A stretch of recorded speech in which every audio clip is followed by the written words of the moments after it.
მოგესალმებით, საზოგადოებრივი მაუწყებელი და ევრაზიის თანამშრომლობის ფონდი წარმოგიდგენთ ერთობლივ პროექტს საზოგადოებრივ პოლიტიკურ ტოქ-შოუს ევროპულ არჩევანს. ევროპული არჩევანი, სურსათის უვნებლობა, მომხმარებლის ინტერესები ეკნება თუ არა საფრთხე ჩვენს სიცოცხლესა და ჯანმრთელობას.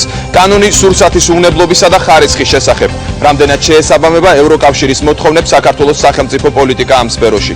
როგორ სრულდება კანონი და თავიდან ამოქმედებული მუხლები. საკმარისია თუ არა არსებული კონტროლი. დისკუსია ჩვენ სტუდიაში.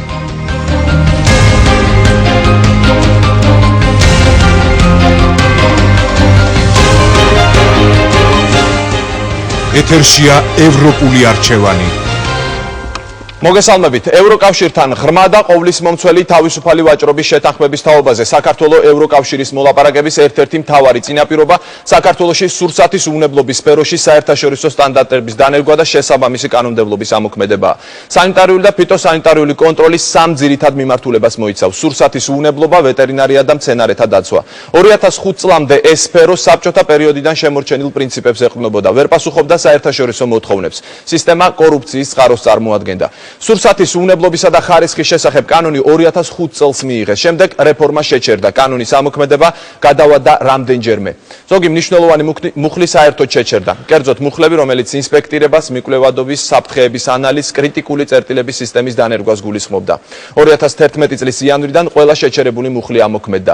საინტერესოა, რამდენადაა დაცული საქართველოში მომხმარებლების ინტერესები და რამდენად უვნებელ პროდუქციას ვყიდულობთ თითოეული ჩვენგანი. 2010 წელს ღრმა და ყოვლისმომცველი ვაჭრობისთვის მოლაპარაკებების დაჩქარების მიზნით სურსათის უვნებლობის სფეროში მთელი რიგი ნაბიჯები გადაიდგა, რომელიც მიმართულია ქვეყანაში მდგრადი და საერთაშორისო სტანდარტების შესაბამისი სანიტარიული და ფიტოსანიტარიული კონტროლის სისტემის დანერგვისკენ. ამავე წელს დაიწყო სურსათის უვნებლობისა და ხარისხის შესახებ კანონის ამოქმედება. ღრმა და ყოვლისმომცველი თავისუფალი ვაჭრობა, სანიტარია და ფიტოსანიტარია, სურსათის უვნებლობა, ვეტერინარია და მცენარეთა დაცვა. სურსათის უვნებლობის მდგრადი სისტემის დანერგვის მიზნით მიზანშეწონილია. პროგრესის სურსათის უვნებლობის კონტროლის ქმედითი მექანიზმების დანერგვაში. კომპანიების ინფორმირების მიზნით საინფორმაციო კამპანიების გაძლიერება. დარგობრივი სტრატეგიებისა და სახელმწიფო პროგრამების შემუშავება. სურსათის უვნებლობის სამსახურის ადამიანური და მატერიალური შესაძლებლობების გაზრდა. სურსათის უვნებლობის ლაბორატორიული შესაძლებლობების გაზრდა. კონტროლის გამკაცრება იმპორტირებული საქონლის მიმართ კეთილსინდისიერი კონკურენციისთვის. პოლიტიკის შემუშავების გამჭვირვალობა და ამ პროცესში ბიზნეს წრეებისა და სამოქალაქო საზოგადოების მეტი ჩართულობა. სამოქალაქო საზოგადოების მხრიდან ზემოთ აღნიშნული პროგრამის მონიტორინგი. ახლა წარმოგიდგენთ დისკუსიას ჩვენ სტუდიაში და ასევე ჩვენს სტუმრებს, ქალბატონი თამარ კოვზირიძე, საგარეო ურთიერთობათა საკითხებში საქართველოს პრემიერ-მინისტრის მრჩეველთა ჯგუფის უფროსი, მოგესალმებით, დიდი მადლობა გადაცემაში სტუმრობისთვის. დავით კობერიძე, სურსათის ეროვნული სააგენტოს უფროსი, მადონა კოიძე, საქართველოს მომხმარებელთა ასოციაციის თავმჯდომარე და ქალბატონი ლია თოდუა, სტრატეგიული კვლევებისა და განვითარების ცენტრის ექსპერტი. ასევე ჩვენი სხვა სტუმრები აქტიურ მონაწილეობას მიიღებენ გადაცემაში, წარმოგიდგენთ მათ, ბატონი გია ჯანდიერი, მოგესალმებით. ბატონი გია, ბატონი თენგიზ კალანდაძე, ქალბატონი ნათია სამუშია, ბატონი გიორგი ჩხიკვაძე, ასევე ბატონი ზურაბ სკიტიშვილი, ბატონი ვახტანგ კობალაძე, რევას კობახიძე და გაიანე ეგანიანი. მოგესალმებით ყველას, ძალიან დიდი მადლობა გადაცემაში სტუმრობისთვის. ქალბატონ თამარ, თქვენთან მექნება პირველი შეკითხვა. რატომ იყო შეჩერებული კანონში ეს მუხლები და რატომ ამოქმედდა ახლა და რა ხდება ამოქმედების შემდეგ? პირველ რიგში დიდი მადლობა რომ მოგვიწვიათ. ეს თემა მართლაც დიდ ინტერესს იმსახურებს, განსაკუთრებით ბოლო პერიოდის განმავლობაში, იმიტომ რომ ძალიან ბევრი მნიშვნელოვანი ნაბიჯი გატარდა სახელმწიფოს მხრიდან ამ მიმართულებით. მათი ნაწილი უკავშირდება მოგეხსენებათ ევროკავშირთან თავისუფალი ვაჭრობის შეთანხმებას და ამ პროცესთან დაკავშირებულ რეფორმებს. რაც შეეხება კონკრეტულად კანონს, თქვენ სწორად აღნიშნეთ, რომ ეს კანონი მიიღეს 2005 წელს, კანონი მთლიანად არ იყო შეჩერებული, უბრალოდ მისი ამოქმედება ხდებოდა ეტაპობრივად და გარკვეული მუხლები ამ კანონის, ესე ვთქვათ, ამოქმედდა სხვადასხვა დროს. ძალიან მნიშვნელოვანი მუხლების ამოქმედება დაიწყო 2010 წელს, ანუ ჩვენ დავიწყეთ სურსათის უვნებლობის კონტროლის სისტემის დანერგვა, თუმცა ეს იმას არნიშნავს, რომ ამ სისტემასთან დაკავშირებული სხვა მუხლები მანამდე არ მოქმედებდა. გასაგებია, მაგრამ ჩემი შეკითხვის არსი მდგომარეობს იმაში, ეს მნიშვნელოვანი მუხლები, რომელიც მე ჩამოთვალე კიდეც, რატომ იყო შეჩერებული ამდენი წლის განმავლობაში?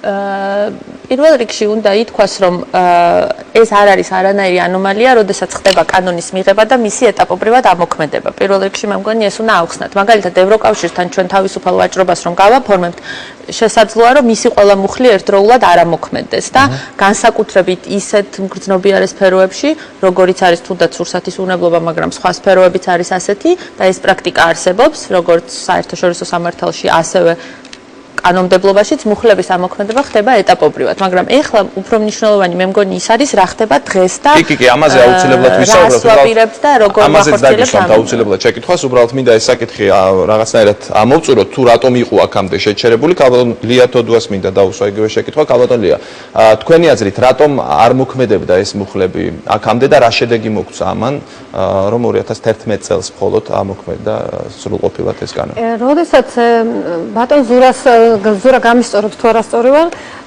კანონის მიღებისთანავე იყო ლაპარაკი იმაზე, რომ ეს ნაადრევია, რომ უმეტესობა მეწარმეები ამის შესრულებას ვერ შეძლებენო და ამიტომ შეაჩერეს ის მუხლები, რომელიც რთული შესასრულებელი იყო. თუმცა რას ნიშნავდა ეს ვთქვათ მომხმარებლისთვის, ჩვეულებრივი მომხმარებლისთვის, რომ ეს ელემენტარული უვნებლობა არ იყო უზრუნველყოფილი, ამაზე არავინ არ დაფიქრებულა. და რა შედეგი მოგვიტანა, შეგიძლიათ გითხრათ იმან, რომ ეს მუხლები აქამდე არ მოქმედებდა ამდენი წლის განმავლობაში?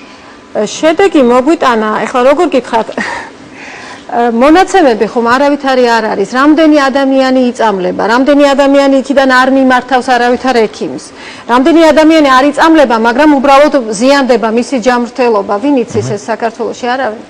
თუ შეიძლება დავამატებ, ანუ იმ მომენტისთვის თქვენ სწორად აღნიშნეთ და მე ამ მოსაზრებას ვეთანხმები, რომ საქართველოს კერძო სექტორი, ასე ვთქვათ, ყველა იმ მუხლის შესასრულებლად, რომელიც მოიცავს სახელმწიფო კონტროლს, მზად ნამდვილად არის. დღეს არის მზად გაუთ? დღეს უფრო მეტად მზად არის ვიდრე მაშინ, თუმცა დღესაც გულახდილად ვიტყვი, რომ ჩვენი ძირითადი გამოწვევა ამ პროცესში არის შემდეგი, რომ ერთის მხრივ ჩვენ უნდა დავაკმაყოფილოთ ევროკავშირის მოთხოვნები და მოვახდინოთ ჩვენი კანონმდებლობის დაახლოება ევროკავშირის კანონმდებლობასთან, მაგრამ მეორეს მხრივ, ვინაიდან სოფლის მეურნეობის სექტორი არის საკმაოდ გრძნობიარე და მასში ძალიან ბევრი ადამიანია დასაქმებული, ძალიან ბევრი პატარა საწარმოა, იცით თქვენ, გვჭირდება განსაკუთრებული მიდგომა, რომელიც აი ამ სპეციფიურ ნიშან-თვისებებს, რაც ჩვენ სექტორს ახასიათებს, მიიღებს ხედველობაში და გაითვალისწინებს. არანაირად არ უნდა გავაკეთოთ ის, რომ მაგალითად გადმოვწეროთ კანონები. ამის ნეგატიური მაგალითები გვაქვს და ბევრმა ევროკავშირის წევრმა ქვეყანამ ეს გააკეთა და შედეგად მიიღო ის, რომ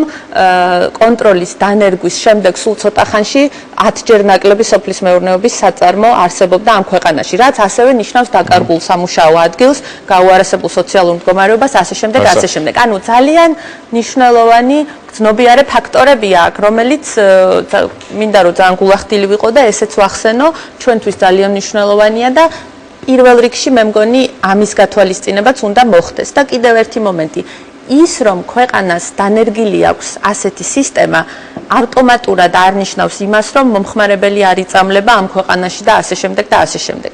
რა თქმა უნდა, გვაქვს სხვადასხვანაირი მაგალითები, როგორც ძალიან დადებითი, ასევე ნაკლებად დადებითი. ჩვენ დეტალურად მაგრამ ამას საიდან ვიგებთ? აი ქალბატონ ლეონ თქვა, რომ არ არსებობს ამის რეალური სტატისტიკა და საიდან გაქვთ ინფორმაცია თქვენ როგორც სახელმწიფოს წარმომადგენელი? შეიძლება სრულყოფილი სტატისტიკა არ არსებობს, თუმცა გარკვეული სტატისტიკა სურსათის უვნებლობის სამსახურს აქვს. მე როცა ამას ვამბობდი, გულისხმობდი სხვადასხვა ქვეყნების გამოცდილებას, რომელიც ჩვენ დეტალურად შევისწავლეთ და ნახეთ, რომ თუნდაც დასავლეთ ევროპის ქვეყნებში, უბრალოდ მე ამ ქვეყნების დასახელებისგან თავს შევიკავებ, დღეს რომ ჩატარებულა სახელმწიფოს მხრიდან სოფლის მეურნეობის საწარმოების კონტროლი, დიდი ნაწილი დაუხურავთ. ანუ თავისთავად ის ფაქტი, რომ ეს სისტემა არსებობს, ავტომატურად არ ნიშნავს იმას, რომ სრულიად გამართულია ყველაფერი, მომხმარებელი აღარ იწამლება და ესეთი პრობლემა არ აქვს. ავადობასთან დაკავშირებით წარმოიშვა სხვადასხვაობა, თითქოს არ არსებობს ეს მონაცემები, ან არსებობს, მაგრამ არასრულყოფილია. არსებობს რა თქმა უნდა მოსახლეობის ავადობის ოფიციალური სტატისტიკა, რომელსაც აწარმოებს დაავადებათა კონტროლის ეროვნული ცენტრი, რომელსაც იგი აქვეყნებს ყოველწლიურად. ასევე არსებობს ის სხვა ჩვენი მეზობელი ქვეყნების ავადობის სტატისტიკა, რომელსაც ასევე აქვეყნებს დაავადებათა კონტროლის ეროვნული ცენტრი მსოფლიო ჯანდაცვის ორგანიზაციის მიერ მოწოდებულს. და მე შემიძლია მაგალითად აქ მაქვს ეს სტატისტიკა 2002 წლიდან 2009 წლის ჩათვლით. იმიტომ რომ 2010 წელი ჯერ არ გამოუქვეყნებია საბოლოო თლიანი წლიური სტატისტიკა დაავადებათა კონტროლის ეროვნულ ცენტრს. თუმცა მაქვს 9 თვის შედეგები და თუ ამ შედეგებს გადავხედავთ, თქვენ რამდენადაც შესაძლებელია მოკლედ თუ შეგიძლიათ გითხრათ რას გულისხმობს ეს შედეგი? საუბარიც არ უნდა წავიდეს იმასთან დაკავშირებით, რომ რა ეტაპზე ვარ სულსაძსუმნებლობისა და ხარისხის სრულყოფის სფეროში. სტატისტიკა ოფიციალური მართალია ის არასრულყოფილია, მაგრამ ევროპაშიც არ არის სრულყოფილი. თვითონ ჯანმოს მონაცემებით ოფიციალურ სტატისტიკაში ევროპაში განვითარებულ ქვეყნებშიც კი აისახება 1-დან 10%-მდე დაავადების შემთხვევები. ასე რომ ჩვენი მონაცემებიც ამასთან მიმართებაში მინიმუმ 10 ჯერ ყველაზე უკეთეს შემთხვევაში არის. აი ჩვენთან ახლა ყველაზე მთავარი აი ბაქტერიული საკვებისმიერი მოშხამები. 2002 წელს იყო 388, 2003 წელს 459, აი ბოლო წელს 2009 წელს იყო 2050. თუ 9 თვის მონაცემებს შევადარებთ უკვე 2009 წლის და 2010 წლის 9 თვის მონაცემები. ძალიან დიდი სხვაობა გვაქვს აქაც. 9 თვის მონაცემებით 2009 წელს იყო 1579 შემთხვევა, ხოლო 2010 წლის იგივე 9 თვის განმავლობაში იყო 1946 შემთხვევა. ამას გარდა არის კიდევ სხვა დაავადებებიც, სავარაუდო ინფექციური წარმოშობის დიარეები, რომელშიც ასევე სტატისტიკური მონაცემებით მკვეთრი მატება არის. ასევე მატება გვაქვს ბრუცელოზთან დაკავშირებით. მე ახლა არ შეგაწყეთ ამ წლების მიხედვით სტატისტიკას. თუ გინებავთ, გეტყვით მხოლოდ 2 წლის, 2009 წელი და 2010 წლის 9 თვის შედეგები. და სამწუხაროდ ეს 9 თვის შედეგები იმდენად მკვეთრი მატებაა, რომ საბოლოო წლიურ მონაცემებშიც აისახება ალბათ ეს, იმიტომ რომ მეოთხე კვარტალი როცა დაემატება, მთლიანობაში შეჯამდება და უფრო აი დასკვნის სახით რო ვთქვათ, რატომ არის ეს მატება? აი შეგიძლიათ გითხრათ. ამას რამდენიმე მიზეზი აქვს, საერთოდ სულსაძსუმნებლობის უზრუნველყოფის სისტემა მრავალფუნქციური არის და მრავალი ასპექტისაგან შედგება და აქ ჩართული არიან მრავალი დარგის და ინსტიტუციონალური მოწყობის მხრივ კიდევ სხვადასხვა უწყებები, როგორც სახელმწიფო, ასევე კერძო სტრუქტურები. ამიტომ ამის მიზეზი ბევრი შეიძლება ითქვას. იგივე შეიძლება ითქვას იგივე ჯანდაცვის სექტორის ხარვეზებზე, იგივე შეიძლება ითქვას სულსაძსუმნებლობის როგორც პოლიტიკური, ისევე აღსრულების მექანიზმების ხარვეზებზე და სხვა, მაგრამ თავარი არის ერთი რაღაცა, რომ თუნდაც ოფიციალური სტატისტიკა ავიღოთ სულსაძსუმნებლობის, რასაც სულსაძსუმნებლობა აწარმოებს, ვთქვათ, ლაბორატორიულ კვლევას სულსათისას. დაახლოებით მე-13 წლების მიხედვით თუ გავაკეთებ დინამიკაში, დაახლოებით 25%, 30% წლების მიხედვით, რა თქმა უნდა, არის განსხვავება. მონიტორინგი შედეგად ვლინდება, რომ არ აკმაყოფილებს ამა თუ იმ მოთხოვნას. ეს უკვე იმის მანიშნებელია, რომ ბაზარზე გამოსული სულსად, რომელსაც უკვე მონიტორინგ სამსახური უტარებს, მე-13 ან ყველაზე კარგ შემთხვევაში მე-4 უკვე არ აკმაყოფილებს ამა თუ იმ გასაგებია, რასაც ამბობთ, მე მგონი ბატონ დავითს უნდა მივცეთ სიტყვა, რომ ამ რაღაც ასე ვთქვათ პოზიციას ბატონ რეზუსი უპასუხოთ. პირველ რიგში რაც შეეხება სტატისტიკას და მის მიზეზებს, რატო თუნდაც შეიძლება იზრდებოდეს ეს სტატისტიკური რიცხვი. ძალიან მნიშვნელოვანია რომ გავითვალისწინოთ აქვე მომხმარებლების ქცევა საერთოდ. ანუ შეიძლება იგივე ხდებოდეს, რაც ადრე ხდებოდა, ან ნაკლები რაოდენობით ხდებოდეს, უბრალოდ აღრიცხვიანობა იზრდებოდეს ამის. იგივე შეიძლება იყოს მოსახლეობა შემოსავლები ეზრდებოდეს და უფრო ხშირად მიმართავდნენ ექიმს და ამავე დროს შეიძლება ისიც იყოს, რომ დაუშვათ დაზღვეულთა რაოდენობა უფრო მეტია და შესაბამისად მომხმარებელი ყოველთვის მიდის საავადმყოფოში. ანუ აღრიცხვა, ესე ვთქვათ, თეთრდება, ვიდრე ეს ადრე იყო. და არ ნიშნავს მაინც-ამაინც უფრო მეტი მოიწამლა, თუნდაც შედარებისთვის რო ავიღოთ. რაც შეეხება ჩვენ მონიტორინგს, ეს არის ჩვენი ესე ვთქვათ, ერთ-ერთი საშუალება, რითაც ჩვენ ბაზარზე ვახორციელებთ კონტროლს. ანუ ორი მიმართულებით მივდივართ. ერთი არის ინსპექტირება, ანუ როცა შედიხარ საწარმოში და ამოწმო საწარმოო პროცესს და მე ამას არაფორმალურად ვეძახი ევროპულ მოდელს. და არსებობს მეორე ბაზრის მონიტორინგი, ანუ როცა განთავსებულ სულსაც ამოწმებ საბოლოო რეალიზაციის პუნქტიდან. ამას ვეძახი ამერიკულ მოდელს. ჩვენ ამ ეტაპზე გვაქვს ორივე, რაც ძალიან მნიშვნელოვანია. ანუ ერთის მხრივ შედიხარ საწარმოში, უკეთებ ინსპექტირებას და ნახულობ აკმაყოფილებს თუ არა იმ ჰიგიენის მოთხოვნებს, რომლებიც არის მთავრობის მიერ დადგენილი, ხოლო მეორე მხრივ ბაზრიდან იღებ საბოლოო ნიმუშებს და ამოწმებ ლაბორატორიულად. ეს 30% სიმართლე გითხრა არ ვიცი საიდან არის დაანგარიშებული, ჩემთვის მე ესეთი მონაცემები არ მაქვს. ძალიან მნიშვნელოვანია რომ იგივე შარშან ჩვენ დავიწყეთ პირველად პროდუქციაში პესტიციდების ნარჩენების ანალიზზე მონიტორინგი. რამაც საშუალება მოგცა რომ ძალიან დიდი რაოდენობა აგვეყო სურსათის და ისინი შემოწმებული იყო მხოლოდ თუნდაც პესტიციდის რაოდენობაზე. ანუ ესე მარტივად გადაჭრა რომ თქვათ რომ აი მარტო მიკრობიოლოგია იყო დარღვეული და ეს არის 30% საკმაოდ რთული. გასაგებია, მე ერთი შეკითხვა მინდა დაგისვათ. ამ ყველაფრისთვის ბუნებრივია სამსახურს სჭირდება მატერიალური და ასევე ადამიანური რესურსი. თქვენს სამსახურს შეუმცირდა დაფინანსება. ეს რამდენად ჯდება, ასე ვთქვათ, სახელმწიფო პოლიტიკაში, როდესაც ერთ-ერთი პრიორიტეტი უნდა იყოს თქვენი სფერო და ამ დროს დაფინანსება უმცირდება. 2011 წლიდან სურსათის ეროვნული სააგენტო უკვე არის საჯარო სამართლის იურიდიული პირი, რაც იმას ნიშნავს, რომ ჩვენ ვაკეთებთ, ესე ვთქვათ, დამატებითი რესურსების გენერირებას საკუთარი მომსახურების გაწევით. რაც ნიშნავს იგივე დაჩქარებულ ვადებში მომსახურების გაწევას ბიზნეს ოპერატორებისათვის, მეწარმეებისათვის, მოსახლეობისათვის. შესაბამისად ეს არის გათვალისწინებული, რომ ჩვენ გვექნება მინიმუმ 9 საკუთარი სახსრები ამ ნაწილში. ანუ ეს დანაკლისი 37%-ია თუ არ ვცდები, ამას ვერ გზნობს თქვენი სამსახური და შეიფსო ეს თანხა. ანუ ამაზე იყო სწორედ ეს გათვლა. გასაგებია. თუ შეიძლება ეს მოდელიც გავაკეთოთ ევროპელი ექსპერტების რჩევით, იმიტომ რომ ევროკავშირის ქვეყნების დიდ ნაწილში, თითქმის უმრავლეს ნაწილში ასეთი სქემა აქვთ, ანუ შესაბამისი სააგენტო გარკვეულ მომსახურებასაც ეწევა, რის სანაცვლოდაც იღებს შემოსავალს და ეს უფრო მდგრადი ფინანსური სქემაა და გარდა ამისა, ზოგადად მინდა აღვნიშნო, ანუ თქვენ რესურსები ახსენეთ, აქ მარტო ფინანსური რესურსები არ არის მნიშვნელოვანი, ჩვენ დიდ ყურადღებას უთმობთ ადამიანების გადამზადებას და კონკრეტულად იმ პიროვნებების, რომლებიც ამ სისტემაში სხვადასხვა ფორმით ჩართული არიან და ესეც საკმაოდ პრიორიტეტული თემაა, გამომდინარე იქიდან, რომ მთელი ეს სისტემა უნდა დაინერგოს ისეთი ფორმით, რომ კერძო სექტორთან თანამშრომლობა იყოს და არა, ესე ვთქვათ, რაღაც უხეში კონტროლი, რა თქმა უნდა, და ამას სჭირდება სათანადოდ დატრეინინგებული ქალბატონ მადონას მინდა ვკითხო, ყველაზე მთავარი ალბათ რაც ჩვენი მაყურებლებისთვის არის, რამდენად დაცულია მისი როგორც მომხმარებლის უფლებები დღეს საქართველოში. გაეროს რეზოლუციის მიხედვით მომხმარებელს აქვს ერთი უმთავრესი უფლება, ეს არის უფლება ინფორმაციაზე. მე მინდა აღვნიშნო, რომ მე ხედავ ნამდვილად სურსათისუნებლობის სამსახური მუშაობს და დაკისრებულ ფუნქციას გარკვეულწილად ასრულებს, მაგრამ მომხმარებელს ინფორმაცია არ აქვს. ჩემთვის როგორც მომხმარებლისთვის არ არის საკმარისი, რომ მე მაცაიძე შევდივარ და მშალ ციფრებს ვნახულობ, რომ ამდენი საწარმო შემოწმდა, ამდენმა საწარმომ დააკმაყოფილა, ამდენ საწარმოს რეკომენდაციები გადაეგზავნა, ამდენი პროდუქტი ვარგო და ამდენი პროდუქტი არ ვარგო. რა ინფორმაცია გქონდეს უფრო კონკრეტული უნდა მომხმარებელს და საიდან?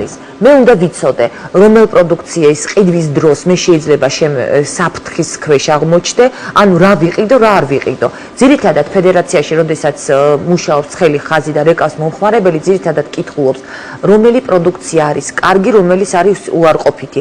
მე უარყოფითზე მაქსიმალურად ვცდილობ, რომ თავი შევიკავო, მაგრამ ძირითადად ჩვენ პირადად მონიტორინგს, როდესაც ვაკეთებთ, ჩვენ მონიტორინგი გადავწყვიტოთ, რომ აღარ გავაკეთოთ ფედერაცია მარტო და რამოდენიმე სტრუქტურა ჩაერთოს ამ მონიტორინგში, რომ ეს იყოს უფრო გამჭვირვალე და უფრო ღია და ყველა საწარმო დადებითი თუ უარყოფითი იყოს მომხმარებლისთვის ხელმისაწვდომი ეს ინფორმაცია და მომხმარებელმა შემდეგში გამოიყენოს თავის პირდაპირ უფლება და გააკეთოს არჩევანი თუ რა სახის პროდუქციას მოიხმაროს. გასაგებია, ბატონ ზურავსკიტიშვილს მინდა დაუსვა შეკითხვა.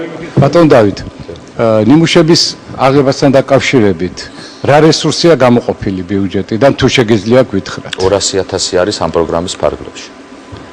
ხო და როგორ შეიძლება რომ 200.000 ლარი დაკმაყოფილდეს აი ეს ამ მონიტორინგის პროცედურა? ფაქტობრივად ეს არის ამ ეტაპზე და თუ გაჩნდება იმისი მოთხოვნა რომ მეტი იყოს, როდესაც აღებული ჩვენი რისკის ანალიზის შესაბამისად, ამ შემთხვევაში რა თქმა უნდა მოხდება შესაბამისი მოთხოვნა. არ ვიცი ახლა ბიუჯეტი ასე თქვა 200.000 თვითონ თავისთავად კიდევ ცოტა რთული საკითხია, მაგრამ საკმაოდ მცირე თანხაა გამოყოფილი, რაც არაეფექტურს გახდის ფაქტობრივად. 200.000 მე ვფიქრობ, რომ არ არის ცოტა, თან იმის გათვალისწინებით, რომ პარალელურად მიმდინარეობს ინსპექტირება. ან როგორც გითხარით, რეალურად ჩვენ გვაქვს ორი ხელი, ერთი არის ინსპექტირება, მეორე არის ბაზის მონიტორინგი და ამისთვის საკმარისია. ბატონო, თქვენი ინფორმაციით რისკის ანალიზის სტრუქტურა როგორ მუშაობს?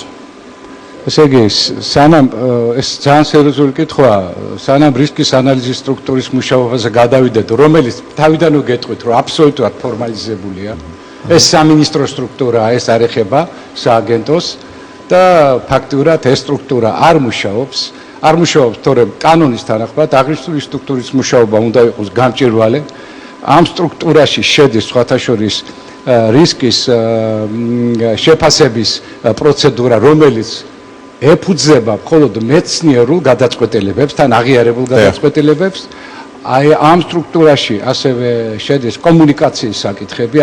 ერთი მითხარით, ვინმეს თუ გაგიგიათ ამ სტრუქტურის შესახებ რაიმე ინფორმაცია ან გაზეთიდან, ან რადიოდან, ან ტელევიზიიდან, სად არის ეს ყველაფერი? ეს ყველაფერი არის ფორმალიზირებული, არაფრის განხილვა, არაფრის შეფასება იქ იმ სტრუქტურაში არ ხდება და კარგია დღევანდელ დღეს რომ შევიკრიბეთ, იმედია რომ გარკვეულწილად ეს ზემოქმედებას აღმოაჩენს სამინისტროს ამ სტრუქტურაზე, რომელიც კანონით არის შექმნილი. აი თუ კი რისკის ანალიზის სტრუქტურა ვერ მუშაობს სათანადოდ, ეს ნიშნავს, რომ მომხმარებლის უფლებები ირღვევა ამ შემთხვევაში. ვერ ვიტყოდი, რომ ვერ მუშაობს ეს სათანადოდ, იმიტომ 2011 წლიდან ჩვენ თვითონ უკვე სურსათის ეროვნულ სააგენტოში შექმნილია რისკის ანალიზის სამმართველო, რომელიც ასევე მუშაობს სამინისტროში არსებულ შესაბამის უწყებასთან და დაინტერესებულ ყველა მხარესთან. საქმე რაშია, ბატონო დავით, შექმნილი როა, თქვენ მოგეხსენებათ, რომ ეს მე ვიცი, მაგრამ მე ვამბობ, რომ ის შექმნილი სტრუქტურა არის ფორმალიზირებული.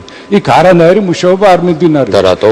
მე ამაზე ვსაუბრობ. აბა ერთი ოქმი მითხარით, ერთი რა მეცნიერები არიან იქ მოწვეულები, რაზე მსჯელობენ.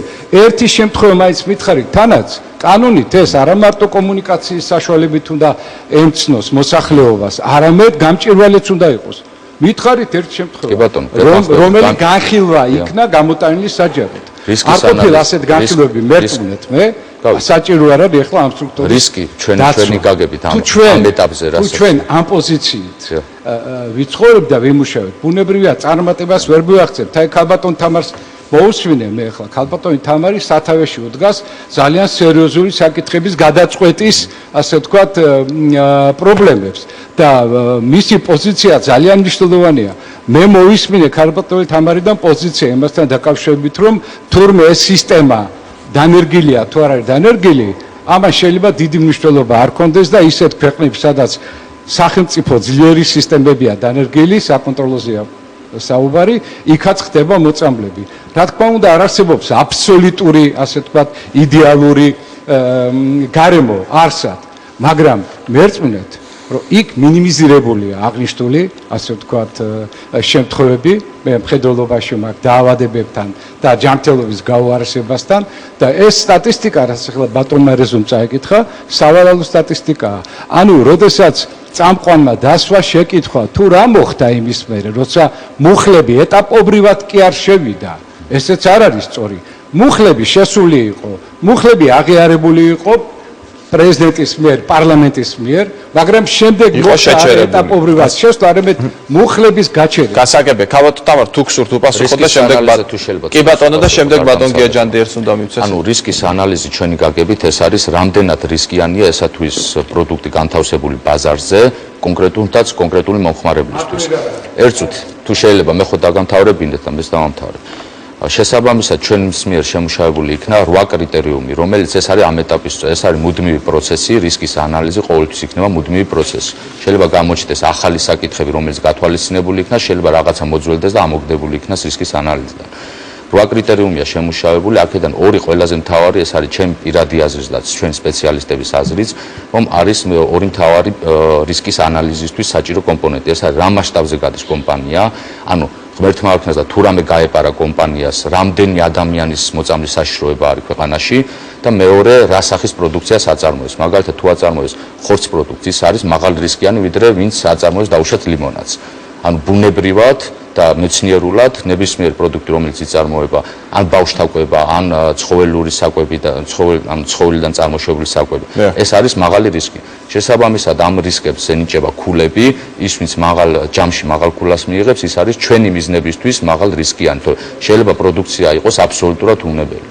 გასაგებია, ბატონ გია, არა მე არ შემიძლია უპასუხო დავტოვო ბატონო ძალიან მოკლედ თუ შეიძლება ძალიან მოკლედ ეს აბსოლუტურად სხვა სფეროა ის სხვა სფეროა რაც მე საუბრობდი იქ უფრო სერიოზულ საფრთხეებზეა საუბარი რაც თქვენ ისაუბრეთ ის ეხება სხვათა შორის იმ წლიურ საკონტროლო გეგმას რომელიც თქვენ ახლა უკვე დამტკიცებული უნდა გქონდეთ აი ამ საფრთხეების ამ რისკის ანალიზის განხილვის შემდეგ კანონით ხოვულობს ამას ეს შეიძლება დამტკიცებული გასაგებია ბატონ გია იმ პოლიტიკას რა შეფასებას აძლევთ სურსათმუნებლობის სფეროში რასაც დღეს სახელმწიფო ახლა მე არ მინდა რომ ისე გამოვიდეს რომ იდეოლოგიური შეფასება გავუკეთო იმას რაც ხდება იმიტომ რომ მე მგონია რომ საქართველოს მთავრობა სამწუხაროდ წავიდა უკანდახევის გზით იმ პოლიტიკიდან რომელიც ამ 6-7 წლის წინ დაიწყო ეს არის ლიბერალიზაციის პოლიტიკა და მე ვფიქრობ რომ 2005 წელს რომ შეჩერდა ეს კანონების ზოგიერთი მუხლები რომელიც ახლა ავამუშავეთ პირდაპირ იტყვის სამწუხაროდ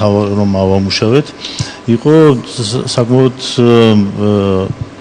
აბსოლუტურად გასაგები მიზნები და მიზეზები ამისი და ერთ-ერთი მიზეზი შემიძლია დაგისახელოთ რომ მანამდე სანამ ამ კანონს მივიღებდით აუმუშავებელი მუხლებით არსებობდა კანონი რომელიც პირდაპირ უნდა ითქვას რომ სერიოზული წყარო იყო კორუფციის ეს იყო საზღვარზეც, ეს იყო ქვეყნის შიგნითაც და ასე შემდეგ. ჩვენ ძალიან კარგად გვახსოვს ეს ყველაფერი. სამწუხაროდ ეს საქართველოში არ ხდება მარტო.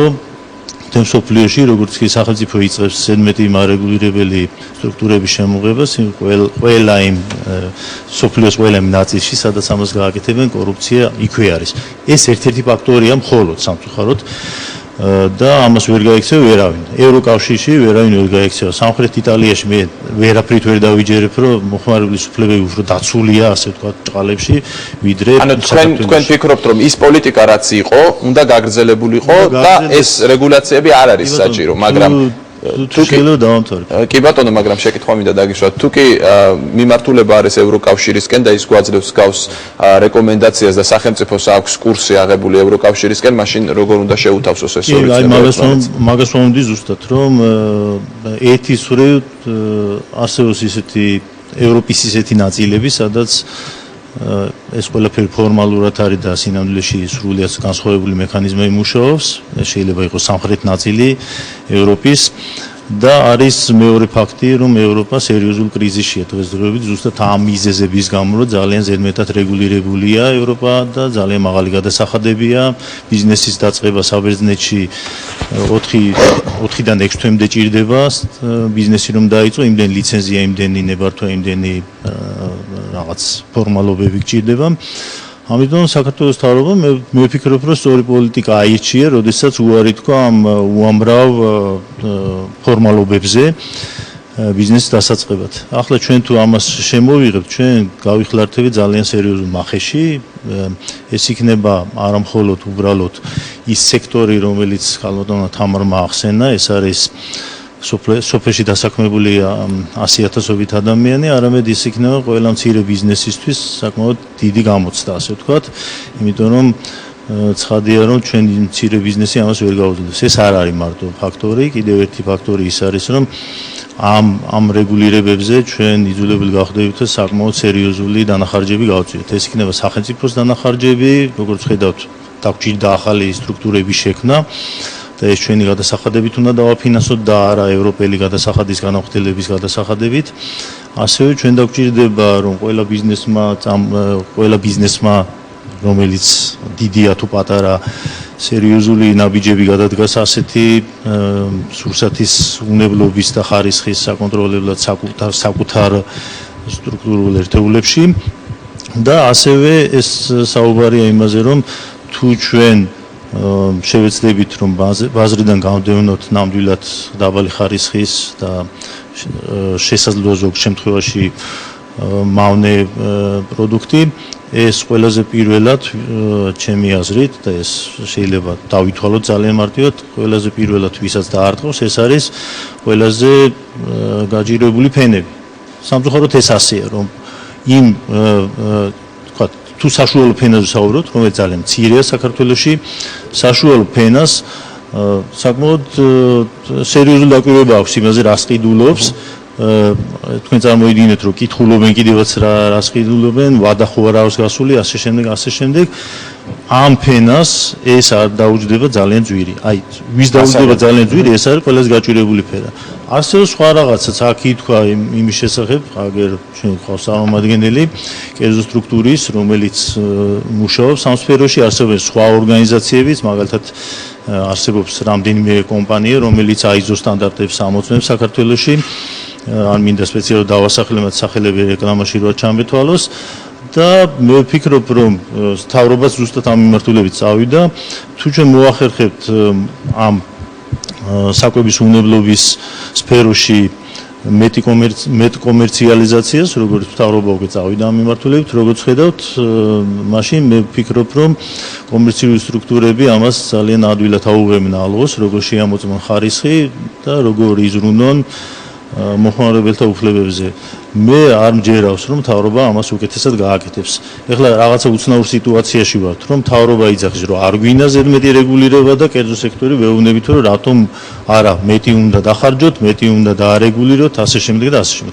ჩვენ რომ წარმოვიდგინოთ, უკაცრავად, ჩვენ რომ წარმოვიდგინოთ, კერძო სექტორი აიღოს თავისთავად, რა დაუჯდება ეს? აღმოვაჩენთ, რომ ეს ძალიან ძვირი ჯდება. აბა რატომ უნდა დაუჯდეს მთავრობას იაფი, ეს არის საინტერესო. გასაგებია, ქალბატონია, ეთანხმებით იმას, რომ ეს რეგულაციები შეიძლება საქართველოს ეკონომიკას დააწვეს მძიმე ტვირთად. იცით რა, რეგულაციები ყოველთვის არის თავისუფლების შეზღუდვა, რა თქმა უნდა, სადღაც ბალანსია საპოვნელი საქართველოსთვის მისაღები, ამ კონკრეტული საზოგადოებისთვის მისაღები ბალანსი.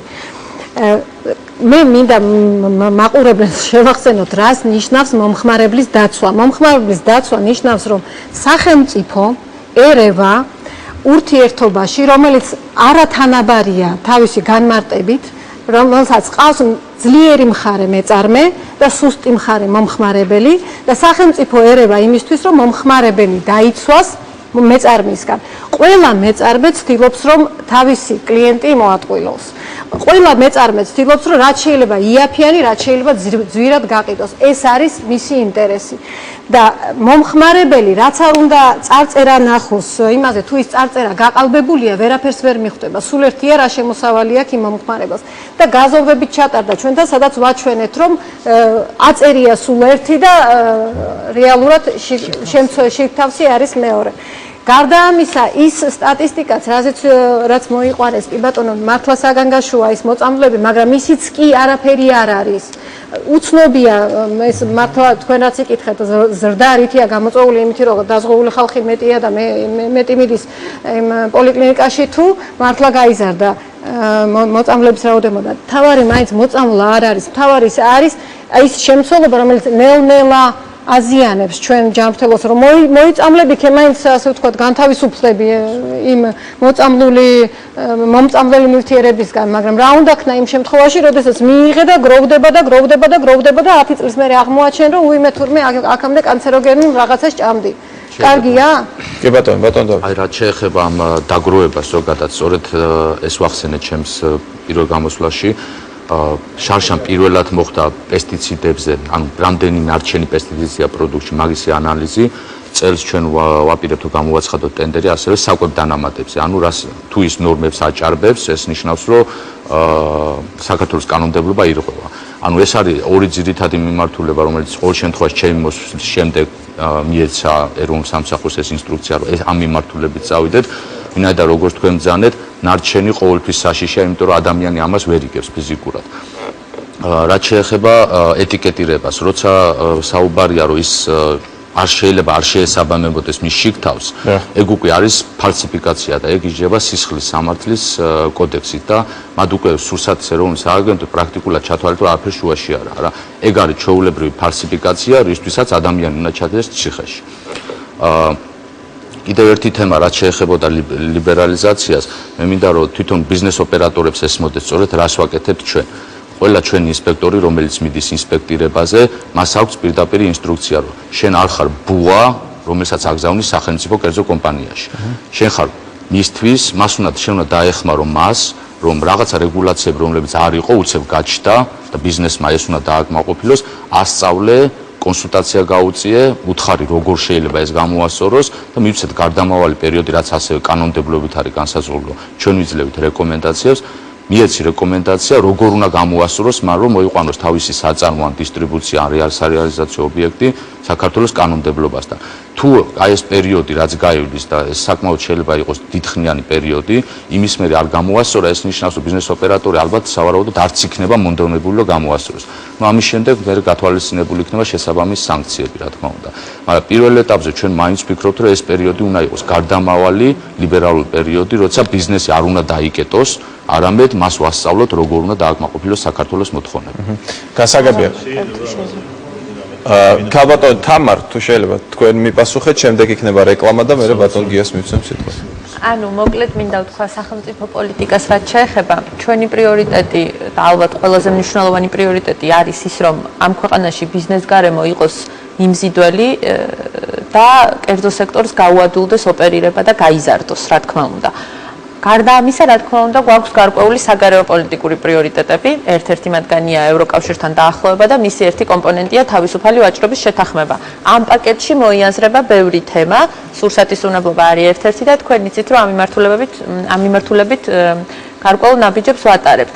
მე მინდა რომ საკმაოდ გულახდილი ვიყო და პირდაპირ ვთქვა, რომ ჩვენთვის ალბათ ყველაზე დიდი გამოწვევა ამ პროცესში არის ის, რომ ერთის მხრივ შევინარჩუნოთ მიმზიდველი ბიზნეს გარემო, ანუ ინვესტორი, ესე ვთქვათ, საქართველოს ინვესტორისთვის იყოს კიდევ უფრო მიმზიდველი ვიდრე სხვა ქვეყნები, იმიტომ რომ ჩვენ სხვა შედარებითი უპირატესობა არ გვაქვს, მოგეხსენებათ არ გვაქვს ნავთობი და ასე შემდეგ და ასე შემდეგ, ჩვენი მეზობლებისგან განსხვავებით, ანუ ჩვენი ესე ვთქვათ უპირატესობა აქ უნდა იყოს ლიბერალური და მიმზიდველი ბიზნეს გარემო და სწორი რეგულირება, იქ სადაც რეგულირება გვექნება. ჩვენი ესე ვთქვათ გამოწვევა კიდევ ერთხელ ვიმეორებ, ზუსტად იქ არის, რომ სწორი შუალედური გზა მოვძებნოთ და მაქსიმალურად შევძლოთ, რომ ამ ორივე მიზანს მივაღწიოთ. თუმცა ვამბობ, რომ რთული არ არის და ძალიან ბევრი მუშაობა გვიწევს. არიან ქვეყნები, რომლებმაც ფაქტიურად გადმოწერეს ევროკავშირის კანონმდებლობა, როცა ხდებოდნენ ევროკავშირის წევრი და მე არ მინდა უბრალოდ დავასახელო კონკრეტული ქვეყნები, მაგრამ შედეგად მიიღეს ის, რომ რამოდენიმე წელიწადში 10-ჯერ უფრო ნაკლები საწარმო მოქმედებდა სურსათის უნებლობის სფეროში, რასაც თავისი სურსათის სფეროში უკაცრავად, რასაც თავისი სოციალური და დასაქმების, ესე ვთქვათ, ეფექტები ჰქონდა. ასე რომ საკმაოდ ფრთხილი უნდა ვიყოთ და ნამდვილად არ მინდა რომ მოვახდინოთ იდეალიზაცია და ზუსტად იმიტომ ვთქვი, რომ ის რომ ევროკავშირის რეკომენდაციებს საქართველოს სახელმწიფო სრულად ვერ გაიზიარებს. როგორ ვერ გაიზიარებს და მაგას ვამბობ ზუსტად, რომ შესაძლებელია ამის გაკეთება ჭკვიანურად და ფრთხილად, ისევე როგორც ეს გააკეთა მაგალითად ესტონეთმა და კიდევ რამოდენიმე ქვეყანამ, უბრალოდ ჩვენ ძალიან ფრთხილები ვართ და ზუსტად ვარჩევთ რა ჯობია ჩვენი ქვეყნისთვის. ნამდვილად არ გვინდა ის, რომ შემოვიღოთ რეგულირება, რომელიც აქ შემდეგ გააკოტრებს საწარმოებს, ადამიანები დაკარგავენ სამსახურს და ასე შემდეგ. არ არის, ესე ვთქვათ, რაღაც უნიფიცირებული წესი. პრინციპული მოთხოვნები ერთი და იგივეა, მაგრამ სხვადასხვა ქვეყნები აკეთებენ სხვადასხვანაირ არჩევანს. გასაგები, აი ამ სხვა არჩევანზე და მაგალითებზე რომ დავბრუნდებით რეკლამის შემდეგ ვისაუბროთ. რეკლამა რამდენიმე წუთში კვლავ პირდაპირ ეთერში ვართ.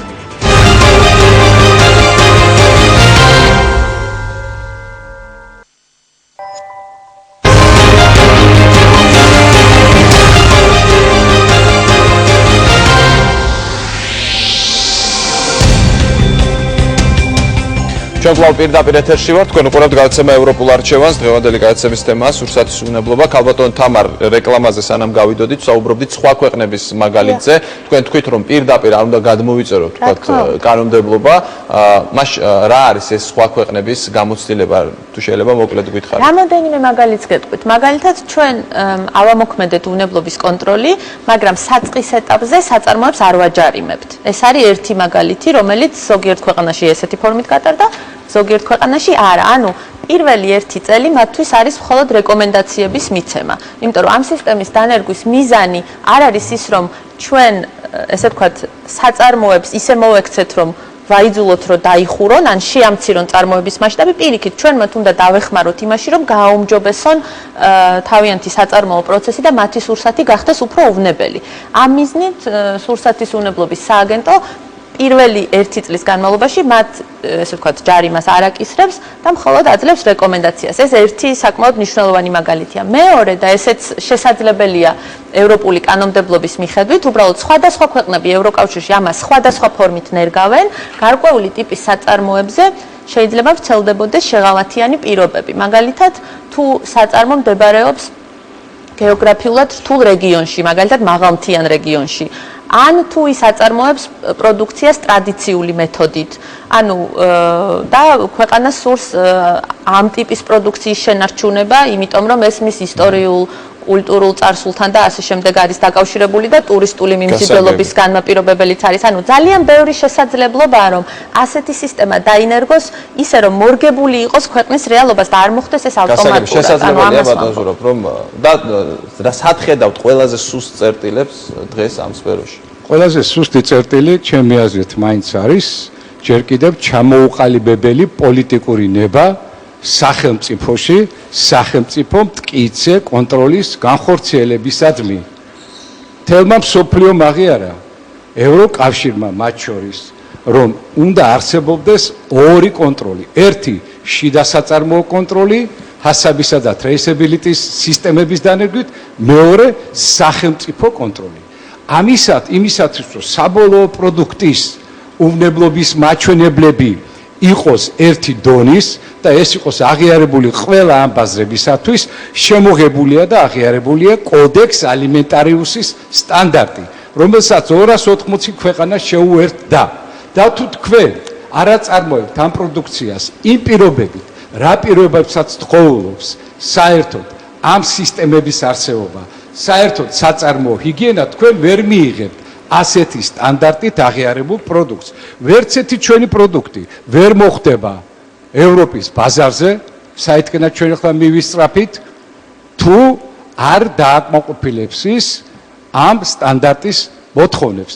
ასე რომ მე არ მესმის აქ წარმოდგენილი არის კომპანია ქართული კომპანია. ლიბერალური იყოს სახელმწიფოს მხრიდან ის რომ თქვენ საუბრობთ ადაპტაციის პერიოდზე, ეს ადაპტაციის პერიოდი, რომელიც ახლა მიმდინარეობს, სწორია და ეს პერიოდი ყველა ქვეყანამ გაიარა. ეს არ არის რაღაცა სიახლე და ახალი მოგონება. ბუნებრივია, შოკში არ უნდა ჩავაგდოთ მეწარმეები, მაგრამ მეწარმეებმა უნდა იცოდენ ის მოთხოვნები, რომელმაც უნდა უზრუნველყოს უსაფრთხო პროდუქტი, რომ ჩვენ დავიცვათ ჩვენი მომხმარებელი. აი ეს უნდა იყოს ჩვენი ნება, სულ ყველას ნება, სულ ყველას მოთხოვნა. ის რომ მე კერძო სექტორს წარმოადგენ ახლა და საკითხს ასე ვაყენებ, ეს არავის არ უნდა გაუკვირდეს, იმიტომ რომ კერძო სექტორი თხოვლობს, რომ იცოდეთ მტკიცე და ობიექტურ კონტროლს და გამჭვირვალე პროცესს. ბატონგი ხო, ნუ ახლა რაც შეეხება კერძო სექტორს, მე პირადად შევხვდი კერძო სექტორის წარმომადგენლებს და მათ ძალიან ბნელ ფერებში დამიხატეს ნაწილმა, ახლა ნაწილი, რომელსაც დიდი კომპანიები აქვს, თქვეს რომ მათთვის ეს კაია, მაგრამ პატარა ბიზნესები ვისაც აქვთ, იმათ თქვეს რომ ეს საშინელება იქნება მათთვის. კერძოდ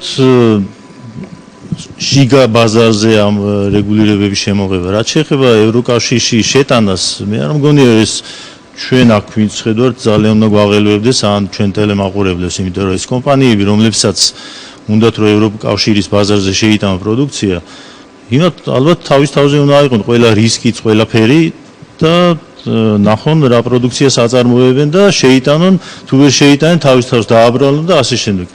მე გადასახადის გადამხდელმა რატომ უნდა გადავიხადო ამაში ფული, რომ ის გაკონტროლდეს, რომ იმან კაი პროდუქცია გამოუშვას და შეიტანოს ევროკავშირის ბაზარზე, ეს ჩემთვის აბსოლუტურად გაუგებარი არის და მიუღებელიც არის, იმიტომ რომ მე საერთოდ მომხრევა რომ გადასახადები კიდევ უფრო დავწიოთ, სახელმწიფო ხარჯები კიდევ უფრო შევამციროთ იმისათვის, რომ საქართველო გადარჩეს. ანუ რომელ კომპანიასაც უნდა ევროკავშირში თავის პროდუქცია შეიტანოს, მან ამაზე დამოუკიდებლად უნდა იზრუნოს. კანონში ჩანაწერია პირდაპირი, სადაც მცირე საწარმოზე აღნიშნული კანონის რეგულირება არ ვრცელდება.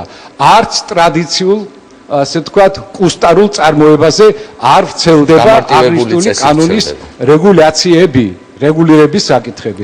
ასე რომ ეს ამ კანონმა დაარეგულირა ძალიან კარგად და ეს არსაიდან არ არის გადაწყვეტილი გადმოწერილი. ბატონო მე მიმაჩნია რომ არანაირი კონტროლის მექანიზმი იმისა რომ დაცული იყოს მომხმარებლების უფლებები არ არსებობს არც შიდა საწარმო კონტროლი არის რეალურად შედეგის მომტანი, არც სახელმწიფოს მიერ განხორციელებული კონტროლი. ერთადერთი კონტროლის მექანიზმი, რომელიც რეალურ შედეგებამდე მიგვიყვანს, ეს არის თავისუფალი ბაზარი და კონკურენცია თავისუფალ ბაზარზე. მომხმარებლებზე უკეთესად ნამდვილად ვერავინ ვერ აკეთებს არჩევანს, რა სახის პროდუქტი უნდა მიიღონ მათ და რა სახის პროდუქტი არ უნდა მიიღონ. თუ რაიმე პროდუქტს არ გააჩნია დამადასტურებელი საბუთი იმისა, რომ ის შეიცავს ამ და ამ ნივთიერებას, ან არ შეიცავს და ის უსაფრთხოა, ადამიანებს ელემენტარულად შეუძლია არჩევანი გააკეთონ მათთვის მისაღებ პროდუქტზე, რაც გამოიწვევს მათთვის მიუღებელი პროდუქტების ბაზარში ჩაწოლას და ეს კომპანიები იძულებულები გახდებიან, რომ უკეთესი პროდუქცია აწარმოონ. და კიდევ ერთს დავამატებ. ეს არა მარტო საზიანოა მცირე ბიზნესისათვის, რომლებიც იძულებულები იქნებიან, რომ ძვირი დაუჯდეთ თავიანთი პროდუქტი, არამედ ასევე საზიანოა იმ ადამიანებისთვის, ვინც თანახმაა, რომ აი ესეთი სარისკო შემადგენლობის შემცველი პროდუქცია შეიძინო. მერწმუნეთ, რომ ეს ადამიანები ნამდვილად არ არიან თანახმა ეს იყიდონ, ისინი უბრალოდ იძულებულები არიან, რომ იყიდონ. ისინი იხდიან ამაში ნაკლებ თანხას და თუ ეს რეგულაციები შემოვა იგივე ხარისხის პროდუქტში, ისინი იძულებულები გახდებიან გადაიხადონ უფრო ძვირი. ამიტომაც ეს რეალური შედეგი ეთანხმებით იმას, რომ მომხმარებელს შეუძლია თავის თავი დაიცვას. სამწუხაროდ.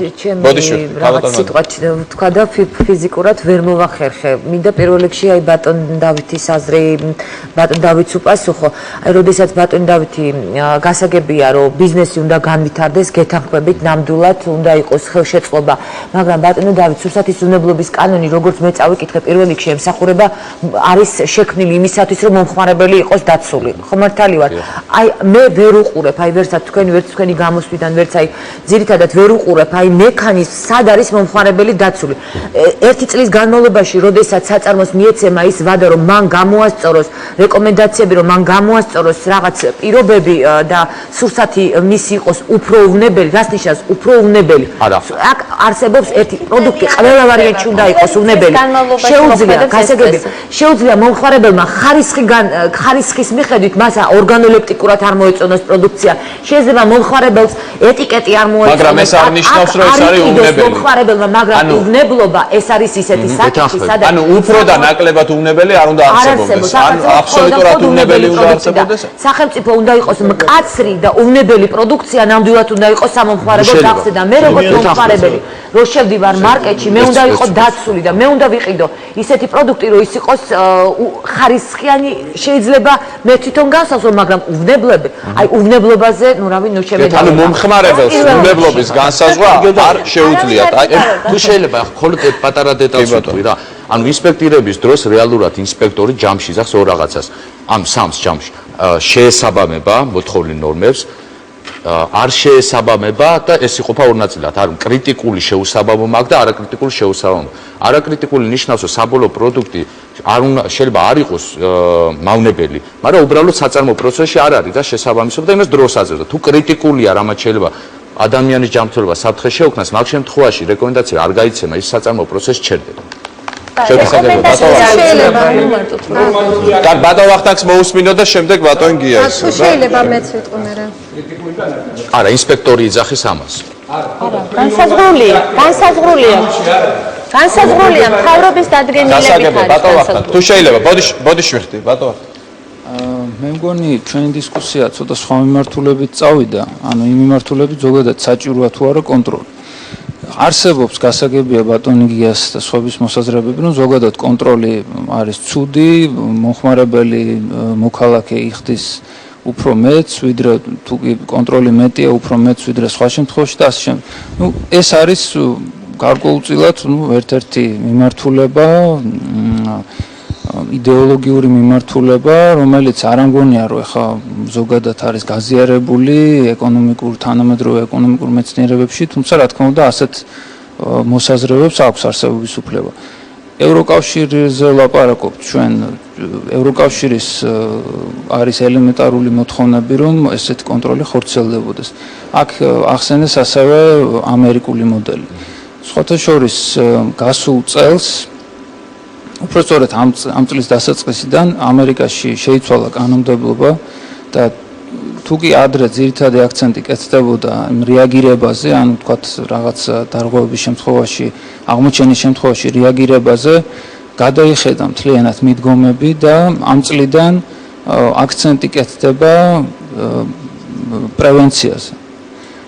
და კონტროლი ინსპექტირება ხორციელდება ყველა სახის პროდუქციაზე, რაც ადრე არ იყო. ანუ ისეთი ლიბერალური ვთქვათ იდეოლოგიის ქვეყანაშიც კი, სახელმწიფოშიც კი, რომელიც არის ამერიკის შეერთებული შტატები, უფრო გამკაცრება ხდება კონტროლისთან. ნუ ახლა ჩვენ თუ გვინდა რაღაცა იდეოლოგიის ქვეყანა ვართ და ჩვენც ამავდროულად შემოგვაქვს კონტროლი. ჩვენ თუ გვინდა ახლა ჩვენ თუ გვინდა ახლა რაღაცა ახალი რაღაცის გამოგონება, კი ბატონო, ასეთ მოსაზრებებს აქვს არსებობის უფლება, მაგრამ მე მგონი სხვა რეალობაა. ანუ სახელმწიფომ აიღო თავის თავზე ვალდებულება, რომ განხორციელდეს კონტროლი, გამკაცრდეს კონტროლი და რა პრობლემებია ამ სფეროში, ამ მიმართულებით. მე მგონი ამაზე უნდა ვიმსჯელოთ და არა იმაზე, საერთოდ გვინდა თუ არა კონტროლი. და რა პრობლემებია ამ სფეროში, აქ ბევრი რამე ითქვა და მე დავამატებ ორ საკითხს, რომელიც ევრაზიის თანამშრომლობის ფონდის კვლევის ფარგლებში გამოიკვეთა. ერთ-ერთი საკითხი ეხებოდა რესურსებს, აქ ნაწილობრივ იყო ნახსენები, რესურსები სააგენტოსი, სურსათმოქმედების სააგენტოსი. აქ დამეთანხმება ბატონო დავითი, წელს არის დაგეგმილი 200 საწარმოს შემოწმება. და ოფიციალური დღესდღეობით, ოფიციალური მონაცემებით სურსათის მწარმოებელი საწარმოები არის 16000-ზე ცოტა მეტი რეგისტრირებული. თუ ბოლოს ინფორმაცია არ მაქვს შემისწორი ბატონო დავით. თუმცა არსებობს ასევე სტატისტიკის დეპარტამენტის 2005 წლის მონაცემები და სურსათის ამ მონაცემების მიხედვით 100000-ზე მეტი საწარმოა სურსათის მწარმოებელი. ნუ ეხლა ბოლო ინფორმაცია არ გვაქვს, მაგრამ ნუ განსხვავება ძალიან დიდია, ანუ იმის თქმამდე რომ უნდა ვივარაუდოთ, რომ საწარმოები რეალურად სურსათის მწარმოებელი არის გაცილებით მეტი ვიდრე 16000. და ხდება მხოლოდ 200-ის შემოწმება და ჩვენი კვლევის ერთ-ერთი თქვათ პრობლემა, რომელიც გამოიკეთა ჩვენი კვლევით, იყო ის, რომ ძალიან ცოტაა საწარმოების რაოდენობა, რომლის შემოწმებაც იგეგმება.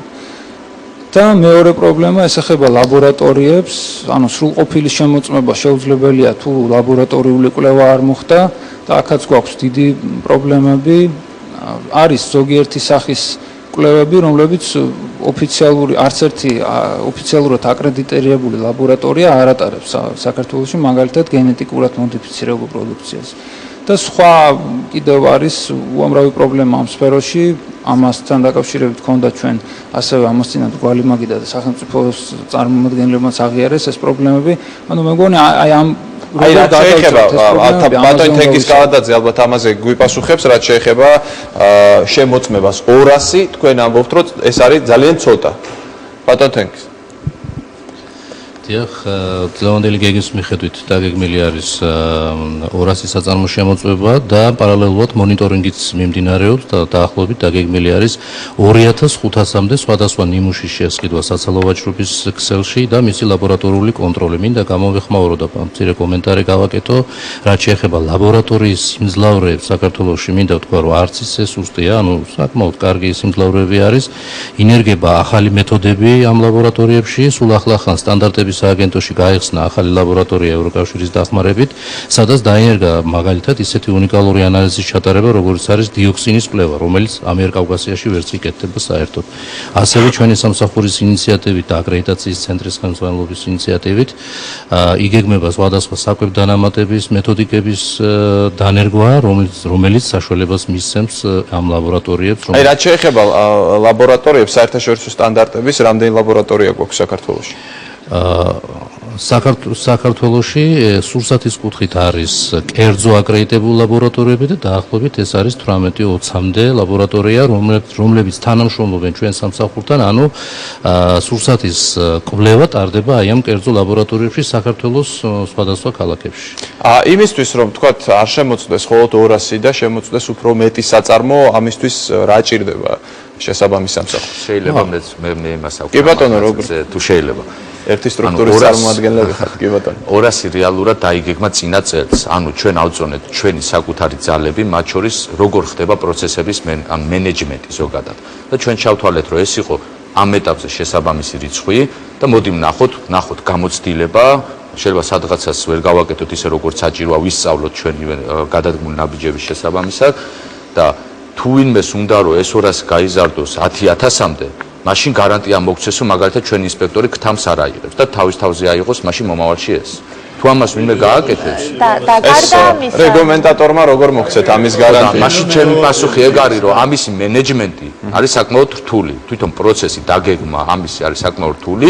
ეს რიცხვი არის ორჯერ მეტი ვიდრე შარშანი იყო, ანუ 9 წელიწადში იყო 50 შარშან, წელს თელ წელიწადში არის 200, ანუ ორჯერ მეტია, ხო? მომავალ წელს კიდევ გაიზრდება. ანუ ამაში პრობლემა არ არის, რატო ხედავენ პრობლემას მე ვერ ვიცი. მაგრამ რა თქმა უნდა 100.000 საწარმოს ერთ წელს შემოწმება, ეს ხო გამორიცხული, ეს ხდება რისკის მიხედვით. მიზანიც არ არის, იმიტომ რომ რისკის სისტემა იმისთვის არის, რომ შერჩევით ხდება შემოწმება და მიზანი არ არის ის, რომ ყველა სათითაოდ შევამოწმოთ ერთდროულად. დიახ, ესე ვაკეთებ. მიკროფონში თუ შეიძლება მხოლოდ მიკროფონში. მაგალითად პირველად შემოწმდა, მოგცემ პირველად შემოწმდა ბევრი სტუმარი ცხოველთა სასაკლაოები, რომელიც ძალიან მაღალი რისკია რეალურად, თევზის საწარმოები, საკონსერვო ქარხნები და პირველადი წარმოება, ანუ ფერმები. და ანუ პრინციპში ამის პრობლემა არ არის, ანუ გაიზრდება თუ შემცირდება, ანუ რა ხეირია რეალურად არ ჩანს ჯამში. რეგიონალური სტრუქტურები თუ არ გააძლიერეთ და რეგიონალურ სტრუქტურებს თუ არ მიეწით ამ კონტროლის საშუალება, ისე თბილისიდან ნამდვილად გაგიჭირდებათ ამის გარდა. და რეგიონებში საერთოდ როგორი სიტუაციაა, იმიტომ რომ აქ კონტროლი მართლაც კვლევებიც აჩვენებს, რომ უფრო რთულია გაცილებით ვიდრე თბილისში. ცენტრალიზებულად ხდება ინსპექტირება ამ ეტაპზე. ანუ არსებობს სპეციალური დეპარტამენტი, ინსპექტირების დეპარტამენტი, რომლიდანაც მიდიან ინსპექტირებაზე. თბილისიდან ხდება ყველაფერი. ამ შემთხვევაში პრობლემას ვერ ხედავ აბსოლუტურად. ეხლა 5-6 წლის შემდეგ, როცა შეიძლება ეს ფუნქცია დელეგირებული იქნას, შეიძლება განხორციელდეს, მაგრამ ამ ეტაპზე ესე მიიჩნევა მიზანშეწონილად. იგივე ვიმეორებ მენეჯმენტის კუთხით. გასაგები ბატონ გია, თქვით და შემდეგ ალბათ მადონა რაც რეგიონებში ხდება. ჩემი აზრით აქ ითქვა კიდევაც იმის შესახებ, რატომაც ცდილობენ ფრთხილად იყვნენ. აქ საუბარი არის დაახლოებით 10 თუ 12 გამშვებ ფუნქციზე საზღვრებზე, რომელშიც საჭირო გახდება ამ საკვების უნებლობის კონტროლი, რაც იყო ჩვენთან და საოცრება იყო. სურსათი დავარქოთ კარგით, გამიშნელობა აქვს. და ეს საუბარია კიდევ რეგიონული ოფისების შექმნაზე და ეს საუბარია რამდენიმე ასეულ თუ არა რამდენიმე ათასეულ ინსპექტორზე, რომლებმაც უნდა შეამოწმონ ეს. ამაზე არის საუბარი, რომ ეს ინსპექტორები მოეფინებიან მთელ საქართველოს და მთავრობას არ შეუძლია, რომ ამაზე პასუხისმგებლობა აიღოს. რა არის ამაში გაუგებარი? აბსოლუტურად გაუგებარი, ჩემთვის სხვა პოზიცია, იმიტომ რომ ამ ჩვენ ქვეყანაში ჩვენ ნუ წარმოვიდგენთ, რომ უკვე მივაღწიეთ შვედეთის თუ ნორვეგიის დონეს, ჩვენ სამწუხაროდ სიცილიის დონეზეც არა ვართ იმ გაგებით, რომ ეს სამსახური არ უნდა ჩათვალოს საკუთარი შემოსავლის წყაროთ, არამედ უნდა იფიქრო იმაზე, რომ საწყალი მოსახლეობა არ მოიწამლოს. ასე არ მოხდება სამწუხაროდ. ჩვენ გვაქვს სამწუხაროდ ძალიან ცუდი პრაქტიკა და ეს პრაქტიკა მოდის იქიდან, რაც ასრულიც გვაქვს ჩვენ საბჭოთა კავშირიდან მოვდივართ, სადაც ეს ყველაფერი არსებობდა ვითომ, მაგრამ ყველაფერი იყო მოტყუებაზე და მოქთამოაზე და ასე შემდეგ. მაგრამ მე უფრო მნიშვნელოვანი რაღაცაა, დიდი მადლობა რომ ეს ჩვენ უფლება მოგვეცა, რომ ლიბერალური აზრები თითქოს ვითომ და არ არის დასაბუთებული, მე ვთვლი რომ სხვა არანაირი თეორია არ არის ზუსტად დასაბუთებული, საკვების უნებლობასთან დაკავშირებით არანაირი ეკონომიკური თეორია არ არსებობს, რომელიც ასაბუთებს, რომ ეს სწორია. არანაირი თეორია არ არსებობს. არსებობს თეორია, რომელიც ამბობს, რომ სახელმწიფოს ჩარევა რაც მეტია, მით უფრო ნაკლებია ეკონომიკის ზრდა. ეს არის ცხადზე უცხადესი, როდესაც შეხედავთ ევროკავშირს, სადაც ყველაზე განვითარებული ქვეყნების ზრდა ბოლო 20 წელიწადში იყო 2%-ის ფარგლებში. ჩამოვართვის სიტყვა, როდესაც ის საუბრობდა, ასე ვთქვათ, საწარმოების შემოწმებაზე. შეიძლება დავამთავრებ რა. არ დამთავრებია. 2%-ის ზრდა საქართველოსთვის არის არა მარტო ეკონომიკური კატასტროფა, ეს არის პოლიტიკური კატასტროფაც და მე გავაგრძელებ ქალბატონი თამარის ნათქვამს კიდევ რომ თუ ჩვენ გვექნება რეგულირება ისეთივე როგორიც ბულგარეთს, რატომ ჩადებენ საქართველოში ინვესტიციებს და არა ბულგარეთში? ამაზე მიპასუხოს ვინ? დასრულეთ ბატონ გია. თუ ჩვენ გვექნება იგივე რეგულირებები, მაშინ ცხადია ბულგარეთში. გავიგეთ ბატონ. ესპანეთში და საფრანგეთში. გასაგები. რაც შეეხება მასშტაბებს, ხო, კონტროლის მასშტაბებს, რა არის ოპტიმალური მასშტაბი? მაშინ მე მექნებოდა კითხვა. გასაგები არგუმენტები, აბსოლუტურად ლეგიტიმური არგუმენტებია და მე საერთოდ არ მინდა ისე გამიგოთ, რომ თითქოს მე მიმაჩნია, რომ რაღაცა ცუდად მიდის ამ სფეროში საქმე. პირიქით, ჩვენმა კვლევებმაც დაადასტურა და ნათლად არის ეს ასახული კვლევაში, რომ ამ მიმართულებით ნაბიჯები გადაიდგა, უბრალოდ როგორც იტყვიან, გასაკეთებელი კიდევ ბევრია. და მთავარი ის არის, ჩვენ ვაგრძელებთ თუ არა ამ მიმართულებით, თქვათ, მოძრაობას თუ არა. თუ მიგვაჩნია, რომ საერთოდ ესე იგი კონტროლს აზრი არ აქვს, მაშინ საერთოდ უნდა გავაჩეროთ, ხო, კონტროლის შევწყვეტ. მაშინ ის 200 საწარმოს ინსპექტირება, იმ 200 საწარმოს ინსპექტირებასაც აზრი არ აქვს, ხო? თუ მიგვაჩნია რომ საჭიროა და ეს კონტროლი კეთდება იმისათვის, რომ თქვათ მინიმუმამდე იქნას შემცირებული უნებლობის, სურსათის უნებლობის მასშტაბები, მაშინ უნდა გავაკეთოთ მაქსიმუმი, ხო, ამისათვის. მაგ რა არის მაშინ ის ოპტიმალური მასშტაბი? აი ციფრებს ვასახელებ და უბრალოდ თუ კი თქვა 16000 საწარმოს ვიგულისხმებთ, ხო? სურსათის წარმოებელს ეს არის 1%-ზე ცოტა მეტი. საწარმოები, რომლებიც შემოწმდება. თუ 100000-ზე გადავიანგარიშებთ, ეს არის 0.2% და ძალიან პატარა ციფრია უბრალოდ. გასაგებია რომ დღეს შეიძლება ეს ვთქვათ ვერ ხერხდება მასშტაბის გაზრდა, მაგრამ ალბათ სამომავლოდ უნდა გაიზარდოს მასშტაბი. წინააღმდეგ შემთხვევაში უბრალოდ ნომინალური იქნება ეს. რეალურად მე ესე არ გამიგოთ რომ ამაზე თქვენ გპასუხობთ, ეს კითხვა აქვს ბევრ საკმაოდ და ყველას პასუხობ რა. ანუ ჩვენ ოპტიმალური რიცხვი არის ის, სადამდე ჩვენ საბანი გავწვდება. ანუ რისი მენეჯმენტსაც შევძლებთ, ის არის ოპტიმალური რიცხვი. რა თქმა უნდა, ეს იზრდება. ანუ ამას ვადასტურებ, რომ ინსპექტირებების რაოდენობა მომავალ წლებში რა თქმა უნდა უფრო გაიზრდება. მათ შორის გაიზრდება ჩვენი კვალიფიკაცია, ჩვენი გამოცდილებას და ჩვენი სწავლულობა სხვა ამ საკითხში. რამოდენიმეჯერ დაისვა კითხვა, რომ რას აპირებს მთავრობა და საიდან უნდა ვიცოდეთ. მინდა ვთქვა, რომ სურსათის უნებლობის სფეროში ჩვენ შევიმუშავეთ სტრატეგია, საკმაოდ დეტალური დოკუმენტია. კვარტლების მიხედვით არის ჩამოთვლილი, რომელ საკანონმდებლო აქტებს მივიღებთ და რომელ ევროკავშირის დირექტივასთან იქნება ეს ესე ვთქვათ, ამითი ჩვენი კანონმდებლობა დაახლოებული, ანუ საკმაოდ დეტალური გეგმა აქვს მთავრობას, ჩვენ ეს იზოლირებულად არ შეგვიმუშავებია. მთლიანად სტრატეგია შეთანხმებულია ევროკავშირთან, სამოქმედო გეგმის და საკანონმდებლო ჰარმონიზაციის გეგმის ჩათვლით, ასე რომ თუ რაღაც ღია კითხვები კიდევ რჩება, ალბათ ეს გადაცემა ყველა კითხვას ვერ უპასუხებს. უნებრივია. ამიტომ გირჩევთ რომ გაეცნოთ ამ დოკუმენტს და თუ სურვილი გექნება დამატებით მოგყვართ. კიდევ გვაქვს რომ ბატონ ვახტანგ დაამთავრეთ და უბრალოდ ერთ პრობლემას დავსვამ, რა შეუძლია უშუალოდ მომხმარებელს რომ გააკეთოს იმისათვის რომ თავისი შელახული უფლებები თქვა დაიკმაყოფილოს, ხო? დაუშვათ მოიწამლა ადამიანი, ხო? ან უნდა მიმართოს სასამართლოს, რაც ძალიან რთულია, ხარჯებთან არის დაკავშირებული, დიდი დრო უნდა, ნუ მოგეხსენებათ, ახლა სასამართლო სისტემა რა სიტუაციაშია საქართველოში, ცალკე განხილვის თემა და აქ აღარ ჩაუღრმავდები, ან უნდა მიმართოს სურსათის უნებლობის სააგენტოს, თუმცა პირდაპირ მიმართვებზე სააგენტო ვერ რეაგირებს, ან უნდა მოიყვანოს ლაბორატორიის წარმომადგენელი, ლაბორატორიის წარმომადგენელთან ერთად უნდა შეისყიდოს მოცემული პროდუქტი, გააკეთებინოს ლაბორატორიას კვლევა, რაც ჩდება ძალიან ძვირი და შემდეგ შედეგებით მიმართოს სააგენტოს დაუშვათ.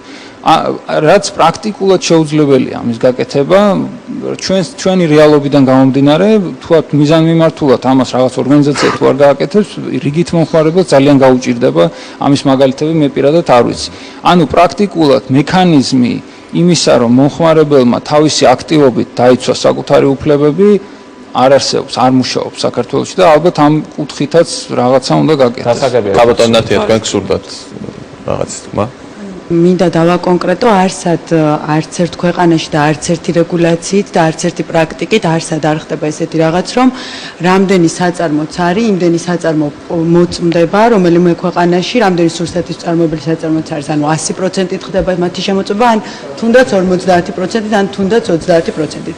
ვერც ერთი ორგანიზაცია ან სახელმწიფო, ან ნებისმიერი სახელმწიფო თქვენ ესეთ ევროკავშირის წევრი, თუნდაც ესეთ სტატისტიკას ვერ მოგაწვდით, იმიტომ რომ უბრალოდ არ არსებობს.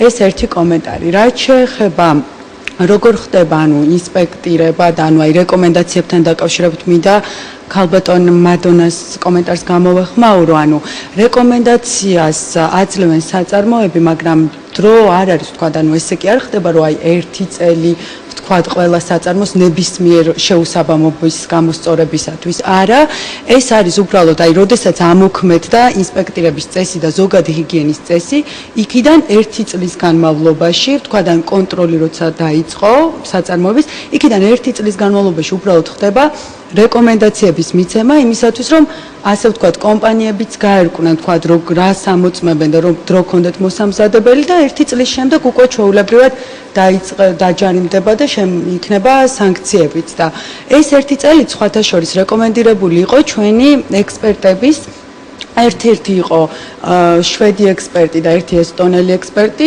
ორივე მონაწილეობდა ჩვენთან სტრატეგიის შემუშავების პროცესში და მათი რეკომენდირებული იყო ეს თვითონ ევროკავშირ, მათ შორის ესტონეთს აქვს გამოყენებული ეს პრაქტიკა, როდესაც ის არა თქვა თავისუფალ ვაჭრობაზე, არამედ როცა წევრი ხდებოდა, ანუ ევროკავშირის წევრი ხდებოდა და ერთი წლის განმავლობაში, როცა წევრი იყო, მაინც არ აჯარიმებდა კომპანიებს. ანუ იყო მხოლოდ რეკომენდაციები იმისთვის, რომ თქვა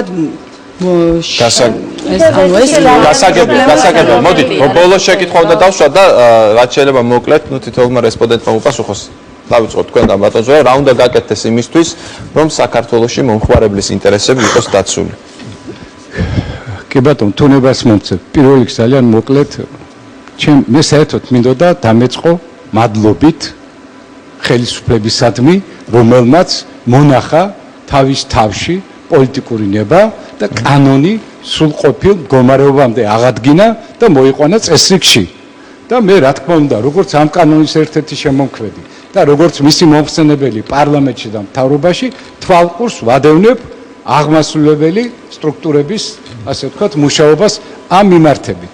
და ჩემთვის ეს ძალიან სასიამოვნო, ასე ვთქვათ, პროცესია, თუმცა ცოტა ცივიწყალი გადამასხა ქალბატონმა თამარმა თავისი პოზიციით, მაგრამ ბოლოს მაინც გამოასწორა და სწორ, ასე ვთქვათ, შეფასებაზე გადავიდა და ვფიქრობ, რომ აი ეს ბოლო თქვენი პოზიცია არის სწორი პოზიცია, რომელსაც ალბათ პოზიცია არ შემიცვლია. უნდა გავყვეთ. მინდა თქვა. ხო, აქ ითქვა ესეთი რაღაცეები, რაც რა თქმა უნდა არ იყოს სწორი და მე არ მინდა ეხლა იმაზე ყურადღება გავამახვილო. რაც შეეხება ეფექტური რო გახდეს კონტროლი, სახელმწიფო კონტროლი და შიდა საწარმოო კონტროლი. და მენეჯმენტი ამ შემთხვევაში უნდა გაძლიერდეს, ბატონო დავით, რა თქმა უნდა, თქვენთან, თქვენ თვითონ აღიარეთ, რომ ჯეჯერობით თქვენი არსებული რესურსები არ ყოფნით იმისათვის, რომ ფართო სპექტრით, ასე ვთქვათ, მოახდინოთ აღნიშნული საკითხების რეგულირება, თუმცა ეს რეგულირება, რომელსაც ჩვენ დავარქვათ კონტროლი, უნდა ეფუძნებოდეს მხოლოდ და მხოლოდ რისკის ანალიზის შედეგებს, რომელიც თქვენ ჯერ არ გაგაჩნიათ და ალბათ აი წლევანდელი თქვენი ინსპექტირება, ნიმუშების აღება და შედეგები თქვენ მოგცემთ მომავლისთვის იმის საშუალებას, რომ სწორად გაანალიზოთ და სწორად დასახოთ მომავალი წლის გეგმაში იმ საწარმოების კონტროლი და იმ ნიმუშების კონტროლი, რომლის მიმართაც იქნება, ასე ვთქვათ, გარკვეული, როგორ გითხრათ, რისკის ანალიზის შედეგები. ანალიზის შედეგები მინისტრის მიერ ასევე არის დამტკიცებული წლიური გეგმა. ასევე ვითვალისწინებთ მონიტორინგის შედეგებს, ანუ საბოლოო ბუნებრივია ამის გარეშე იქ რა დარღვევები აღმოჩნდა. ანუ რისკის ანალიზი არსებობს მეთქი. მეორე თუ არ არსებობს. არსებობს მეთქი. მე მომისმინეთ თქვენ ახლა მოაურებთ ერთმანეთში და კანონმდებელს ნუ დავუწყებთ იმას კამაც რა არსებობს. თქვენ ვალდებული ხართ შეასრულოთ რისკი მართოთ, თქვენ გეხებათ რისკის მართვა. ხოლო რისკის ანალიზი ხორციელდება სამინისტრო სტრუქტურაში. და მე იმ სამინისტრო სტრუქტურაში ვარ ნაყოფი ქალბატონ ქეთევანთან არ მინდა გვარი და სახელები დავასახელო, წერილიც კი მაქვს მიწერილი, მაგრამ პასუხი არის 0. პირველად საწარმოებში თქვენი კონტროლი არის ძალიან დაბალი ხარისხის. გასაგებია საჭირო ამ კონტროლის გაძლიერება. შეიძლება ანუ ერთ კომენტარს გავაკეთებ, ადრეც რამდენიმე წუთის წინ იყო ისევ ეს თემა, ანუ რისკის ანალიზს რაც შეეხება, ანუ კანონის თანახმად კი ჩვენი კანონი ითვალისწინებს 178 რეგულაციის თანახმად, რომ არის რისკის ანალიზი, რომელიც შედგება 3 კომპონენტისაგან, ეს არის რისკის შეფასება, კომუნიკაცია და მართვა.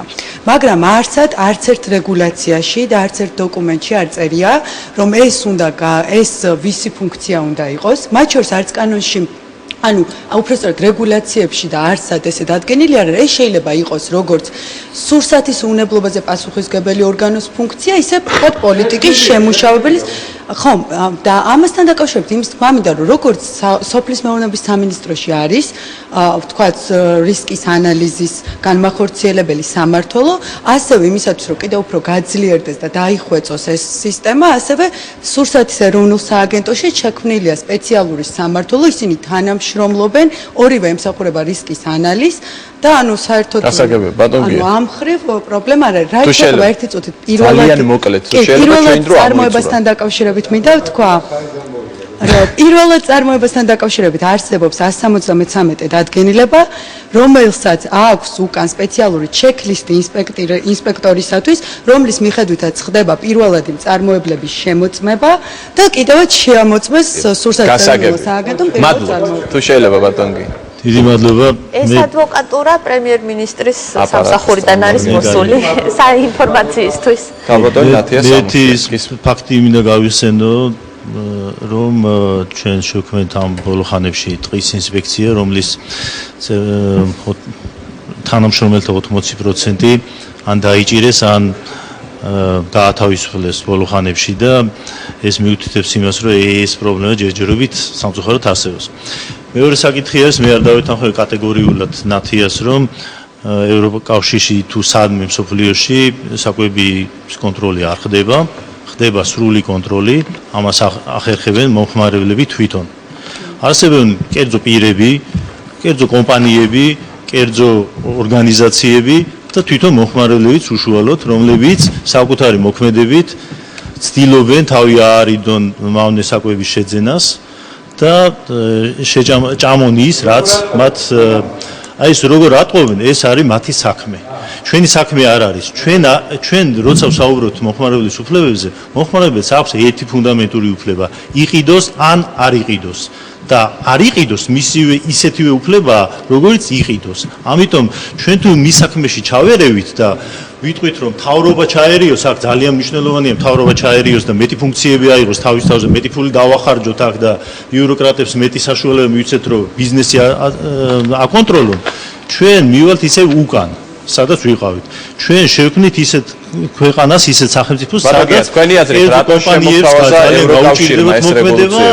ბატონგი, ყველას გაჭირებულ მოსახლეობას ეს ძალიან ძვირი დაუჭირდა. გასაგებ, თქვენი აზრით ევროკავშირმა ეს რეგულაციები რატომ წამოწია წინა პლანზე, წინა პირობებში? ევროკავშირთან ჩვენი შედარება არასასურველი არის, იმიტომ რომ თუ შედარებას ვაკეთებთ, უნდა გავიხსენოთ ისიც, რამდენად დიდი არის ევროკავშირის მოსახლეობის შემოსავალი წლის განმავლობაში საქართველოს მოსახლეობასთან შედარებით.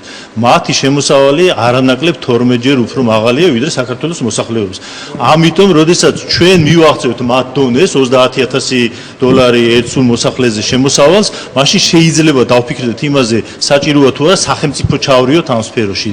თუ არა და მანამდე ჩვენ უნდა ვიფიქროთ იმაზე, რომ ჩვენ თუ რეგულირება შემოვიღებთ, ინვესტიციები გაიქცევა სხვაგან, გითხარით, სადაც გაიქცევა, ალბათ ამას ცდილობს ის, ვინც გვაძალებს, რომ აქ არ წამოვიდეს და იქ დაბრუნდეს ინვესტიციები და მეორე, რომ თუ ჩვენ არ გვექნება ზრდა, ხელშესაღების ზრდა, ეს გამოიყვანს 100,000-ობით ადამიანს ქუჩაში. აი ახლა მე დამიჯერებს ხელისუფლება თუ თქვენ დაგიჯერებთ, მაგას დავინახავთ. გასაგებია, ქალბატონო მადონა, რა უნდა გაკეთდეს იმისთვის, რომ დაცული იყოს მომხმარებლის ინტერესი? პირველში მინდა ვპასუხო, რომ ერთი უფლება კი არა, ბატონო გია, 8 ფუნდამენტალური უფლება აქვს მომხმარებელს და ერთ-ერთი ყველაზე მნიშვნელოვანი ეს არის უსაფრთხოების უფლება და ზუსტად სურსათის უსაფრთხოებაც მათ შორის შედის. და სურსათის უსაფრთხოება ეს ზუსტად ყველა მიცით იმას ნიშნავს, რომ სურსათის უნებლობის სამსახური უნდა იყოს საქართველოში ძლიერი. და მე დიდი იმედი მაქვს, რომ რეგიონებსაც დიდი ყურადღება მიექცევა ბატონო დავით, იმიტომ რომ დაისვა კითხვა და მე უბრალოდ ვერ შევძელი ინფორმაციის მიწოდება თქვენთვის, რომ ნამდვილად საგანგაშო მდგომარეობაა კერძოდ ქუთაისში და ხშირად რეკავენ ფოთიდან და მომხმარებლები გვაწვდიან ინფორმაციის იმის შესახებ, რომ ხშირი არის ძეღპროდუქტებთან მოწამვლის ფაქტები და ხშირი არის უხარისხო და უვადო პროდუქციის რეალიზაცია და გთხოვთ თუ შეიძლება ამას მიექცეს ყურადღება. რა უნდა გაკეთდეს? ესე იგი პირველ რიგში უნდა იყოს დადგენილი მკაფიოდ რა მოთხოვნებს უნდა აკმაყოფილებდეს სურსათი იმისთვის, რომ ის იყოს უვნებელი და ვალდებული უნდა იყოს მეწარმე რომ აწარმოოს მხოლოდ უვნებელი სურსათი, მაგრამ მოთხოვნას აზრი არ აქვს, თუ მას ვინმე არ აკონტროლის, მეწარმემ უნდა იცოდეს, რომ ამას შეამოწმებენ. ის რომ შედიან და 18,000-დან 200 შეამოწმებენ, იქ ამოწმებენ მარტო ძირითად რაღაცებს, ანუ ჰიგიენური მოთხოვნები აქვს თუ არა, ხაზი აქვს თუ არა ისე აწყობილი, რომ პრინციპში ჰიგიენურ მოთხოვნებს აკმაყოფილებდეს. კონკრეტულ სურსათი კონკრეტულად როგორი შემადგენლობის არის, იმას არ ამოწმებენ. კონკრეტული სურსათის შემადგენლობაზე, აი ბატონმა დავითმაც თქვა, ესო ამერიკული მიდგომა გვაქვს, შარშან 500 სინჯი შეამოწმეს, წელს ბატონმა თენგიზმა თქვა 2500 სინჯი შეამოწმებენ. არ არის ეს დიდი რაოდენობა, მაგრამ ნუ რაღაცას მაინც ამოწმებენ. შეიძლება მომხმარებელს დარჩეს შთაბეჭდილება, რომ აი რა კარგია, რაღაცა სურსათს, ბაზარზე გამოტანილ სურსათს ამოწმებენ და რა კარგია, გარანტირებული ვარ, რომ ეს ყველაფერი უსაფრთხოა. არა. მართლა მე მაგ სურსათმსუბნებლობის სააგენტოს ოფიციალური პასუხები 2008-2009-2010 წელს მართლა 11% იყო დარღვევა, მაგრამ 2007-2006 30-40% შემოწმებული სურსათის იყო დარღვევებით. ეს არის ძალიან დიდი ციფრი და არავინ მომხმარებელს ამის შესახებ არ ატყობინებდა. ესე იგი სააგენტო ამბობდა, რომ მან გაუგზავნა მეწარმე შეტყობინება იმის შესახებ, რომ მეწარმემ ამოიღოს მოხმარებიდან ეს სურსათი აკრძალულია მოხმარებისთვის არ შეიძლება დაეშვეს. კი, მაგრამ იქნებ ეს ვინმე მიყიდა და არ შეჭამა ჯერ კიდევ, ხომ? მომხმარებელს ხო უნდა შეატყობინო, რომ ხახნო ეს თუ იყიდეთ არ შეჭამოთ მაინც. არავითარი მსგავსი არ არის, ამიტომ ვამბობ ჩვენ, რომ მომხმარებელი ვერ გძნობს თავს დაცულად რაღაცას, კი აკეთებს იქ თავისთვის სურსათმსუბნებლობის სააგენტო, მაგრამ ჩვენ არაფერი არ ბატონო და შემდეგ გაპასუხებინებ. რა უნდა გაკეთდეს? ჩემი აზრით ძალიან მისასალმებელია, რომ აღმასრულებელი ხელისუფლება იჩენს უკვე ინიციატივას და მონაწილეობს ასეთ დისკუსიებში. მე მადლობა მინდა გადავუხადო ამ გადაცემის ორგანიზატორებს ჩვენი მოწვევისათვის. და ასეთი დისკუსიები აუცილებელია და საჭიროა და რატომ? სურსათის უნებლობის უზრუნველყოფის 4 პრინციპიდან ერთ-ერთი მთავარი პრინციპი არის გამჭვირვალობის უზრუნველყოფა. თუ კი იქნება გამჭვირვალობა უზრუნველყოფილი მეწმინათ, ის პრობლემები, რომლებიც აქ გაიჟღერა, როგორც აღმასრულებელი ხელისუფლებიდან, ასევე არასამთავრობო სექტორიდან, ან კერძო სექტორიდან, უფრო ნაკლები იქნება. ამიტომ მე მოვუწოდებ და მზადავარ, რომ ნებისმიერ ფორუმში, ნებისმიერ შეხვედრაში მივიღოთ მონაწილეობა ერთობლივად, ვიმსჯელოთ, ვიბაასოთ და შემდეგ მივიღოთ გააზრებული გადაწყვეტილებები. რომ არ მოხდეს, მე არ მინდა ახლა დაუბრუნდე ისე ხარვეზებს, რაც არსებობს ამ სისტემაში, ხარვეზები უამრავია, მე არ მithქვა შეგნებულად არც ერთი ხარვეზი, მხოლოდ სტატისტიკური მონაცემები მოვიყვანე ავადობის, რომლებიც ხარვეზებით რა გადაგაცემა. მაგრამ იყო ამაზე საუბარი, რა თქმა უნდა, მაგრამ ის არგუმენტი, რომ ავადობაა, იმიტომ არის მომატებული, რომ იქ დაზღვეულმა მოემატა და შემოსავლებმა ემატა მოსახლეობიდან არ არის მისაღები და ამაზე ვისაც უნდა იმას ვაპასუხებინოთ თავრობას ქალბატონ თამარი. მოკლედ, არა, მე ვერ იტყვით, ახლა უნდა თქვა და შემდეგ ქალბატონი თამარი და უნდა დავასრულოთ. ორი სიტყვით ვეცდები რომ ვთქვა, მე უბრალოდ არ მესმის რას ნიშნავს მომხმარებლის უფლება. ნებისმიერ მომხმარებელს აქვს ყველაფრის უფლება, თუ ის ზიანს არ აყენებს სხვა მომხმარებელს ან ზოგადად სხვა ადამიანს. რატო არ აქვს ადამიანს უფლება იყიდოს ვადაგასული და უვარგისი პროდუქცია? აქვს თუ არა ადამიანს უფლება რომ მოიწამლოს? მე გონია რომ ადამიანს შეუძლია ეს გადაწყვეტილება მიიღოს. საინტერესო უფლება. ერთსაც დავამატებ თუ შეიძლება, ალბათ ეს ყველაფერი მოდის იქიდან რომ ადამიანებს უფლებები და სახელმწიფოსა და უფლებების დამოკიდებულება ცოტა უკუღმა ესმით. ადამიანებს იმიტომ კი არ აქვთ უფლებები, რომ სახელმწიფო მათ მიანიჭეს უფლებები. სახელმწიფო არსებობს იმიტომ, რომ ადამიანის უფლებები დაიცვას. და როდესაც სახელმწიფო ჩვენ გვანიჭებს უფლებებს და ამ მონიჭებული უფლებები სხვა უფრო ფუნდამენტალურ უფლებებს ზღუდავს.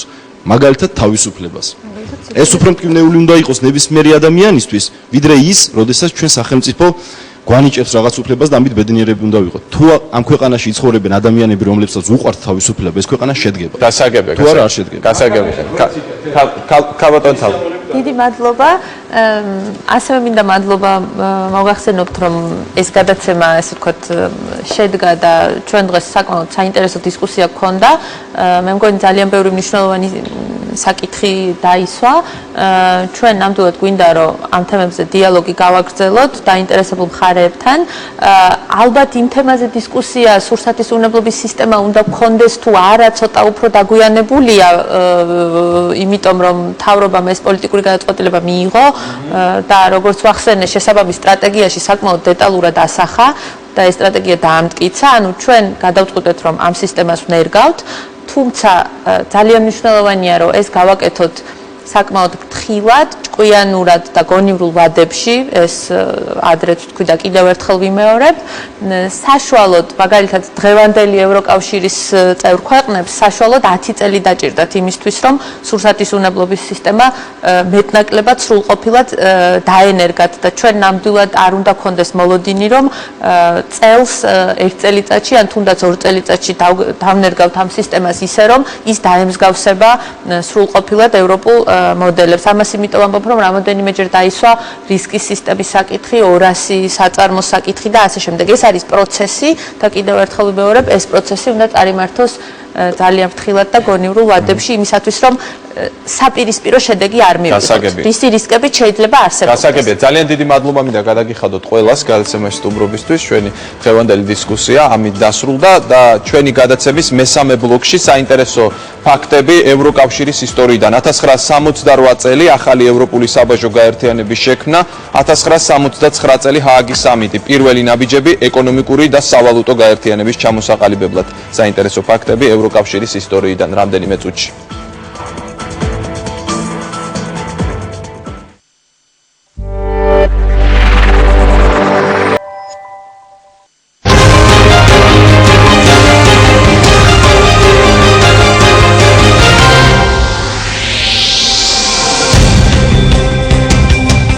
ევროპული არჩევანი კვლავ პირდაპირ ეთერშია და ახლა გთავაზობთ გადაცემის მესამე ბლოკს საინტერესო ფაქტები ევროკავშირის ისტორიიდან. 1968 წლის 1 ივლისს ბელგიას, საფრანგეთს, გერმანიას, იტალიას, ლუქსემბურგსა და ჰოლანდიას შორის საქონლის მიმოქცევის საბაჟო გადასახადების ძველი წესები ახლით ევროპის საბაჟო გაერთიანების შექმნით შეიცვალა. მანამდე კი მისი პრინციპები 1957 წელს რომის კონვენციაში დამუშავდა. ევროპული საბაჟო გაერთიანება 4 ძირითად პრინციპს გულისხმობდა. პირველი, არავითარი საბაჟო გადასახადი ევროკავშირის წევრ ქვეყნებს შორის, მათ შიდა საზღვარზე. მეორე, საერთო საბაჟო ტარიფები იმპორტირებულ საქონელზე ევროკავშირის ტერიტორიაზე. მესამე, საერთო წესები პროდუქტის წარმომავლობის შესახებ. მეოთხე, საბაჟო ღირებულებების განსაზღვრის საერთო პრინციპები. ამ პრინციპებს საბოლოოდ თავი მოუყარა 1992 წელს მიღებულმა ოფიციალურმა დოკუმენტმა საერთო საბაჟო კოდექსის შესახებ. 1970 წლის 22 აპრილს ლუქსემბურგში გაფორმდა ხელშეკრულება, რომელმაც რიგი შესწორებები შეიტანა გარკვეულ საბიუჯეტო დებულებებში. ასევე ხელი მოეწერა გადაწყვეტილებას, რაც წევრი სახელმწიფოების მიერ გაწეული ფინანსური წვლილის ევროპული ერთობის საერთო რესურსების ჩანაცვლებას გულისხმობდა. ხელშეკრულება ასევე მოიცავდა ევროპის პარლამენტისთვის საბიუჯეტო უფლებამოსილების გაფართოების საკითხს. 22 აპრილს ლუქსემბურგში ხელშეკრულებას ხელი მოაწერეს ბელგიის, საფრანგეთის, იტალიის იმდროინდელმა საგარეო საქმეთა მინისტრებმა და ნიდერლანდების სახელმწიფო მდივანმა საგარეო საქმეთა საკითხებში. ხელშეკრულებამ დააარსა ევროპული ერთობის ცალმხრივი კომისია და ცალმხრივი საბჭო. ხელშეკრულება 1971 წლის 1 იანვარს ამოქმედდა. დღევანდელი გადაცემა ამით დასრულდა. ევროპული არჩევანი გემშვიდობებათ ერთი კვირით. მომავალ 4 შაბათამდე საღამოს 10 საათზე პირველ არხზე. ნახვამდის.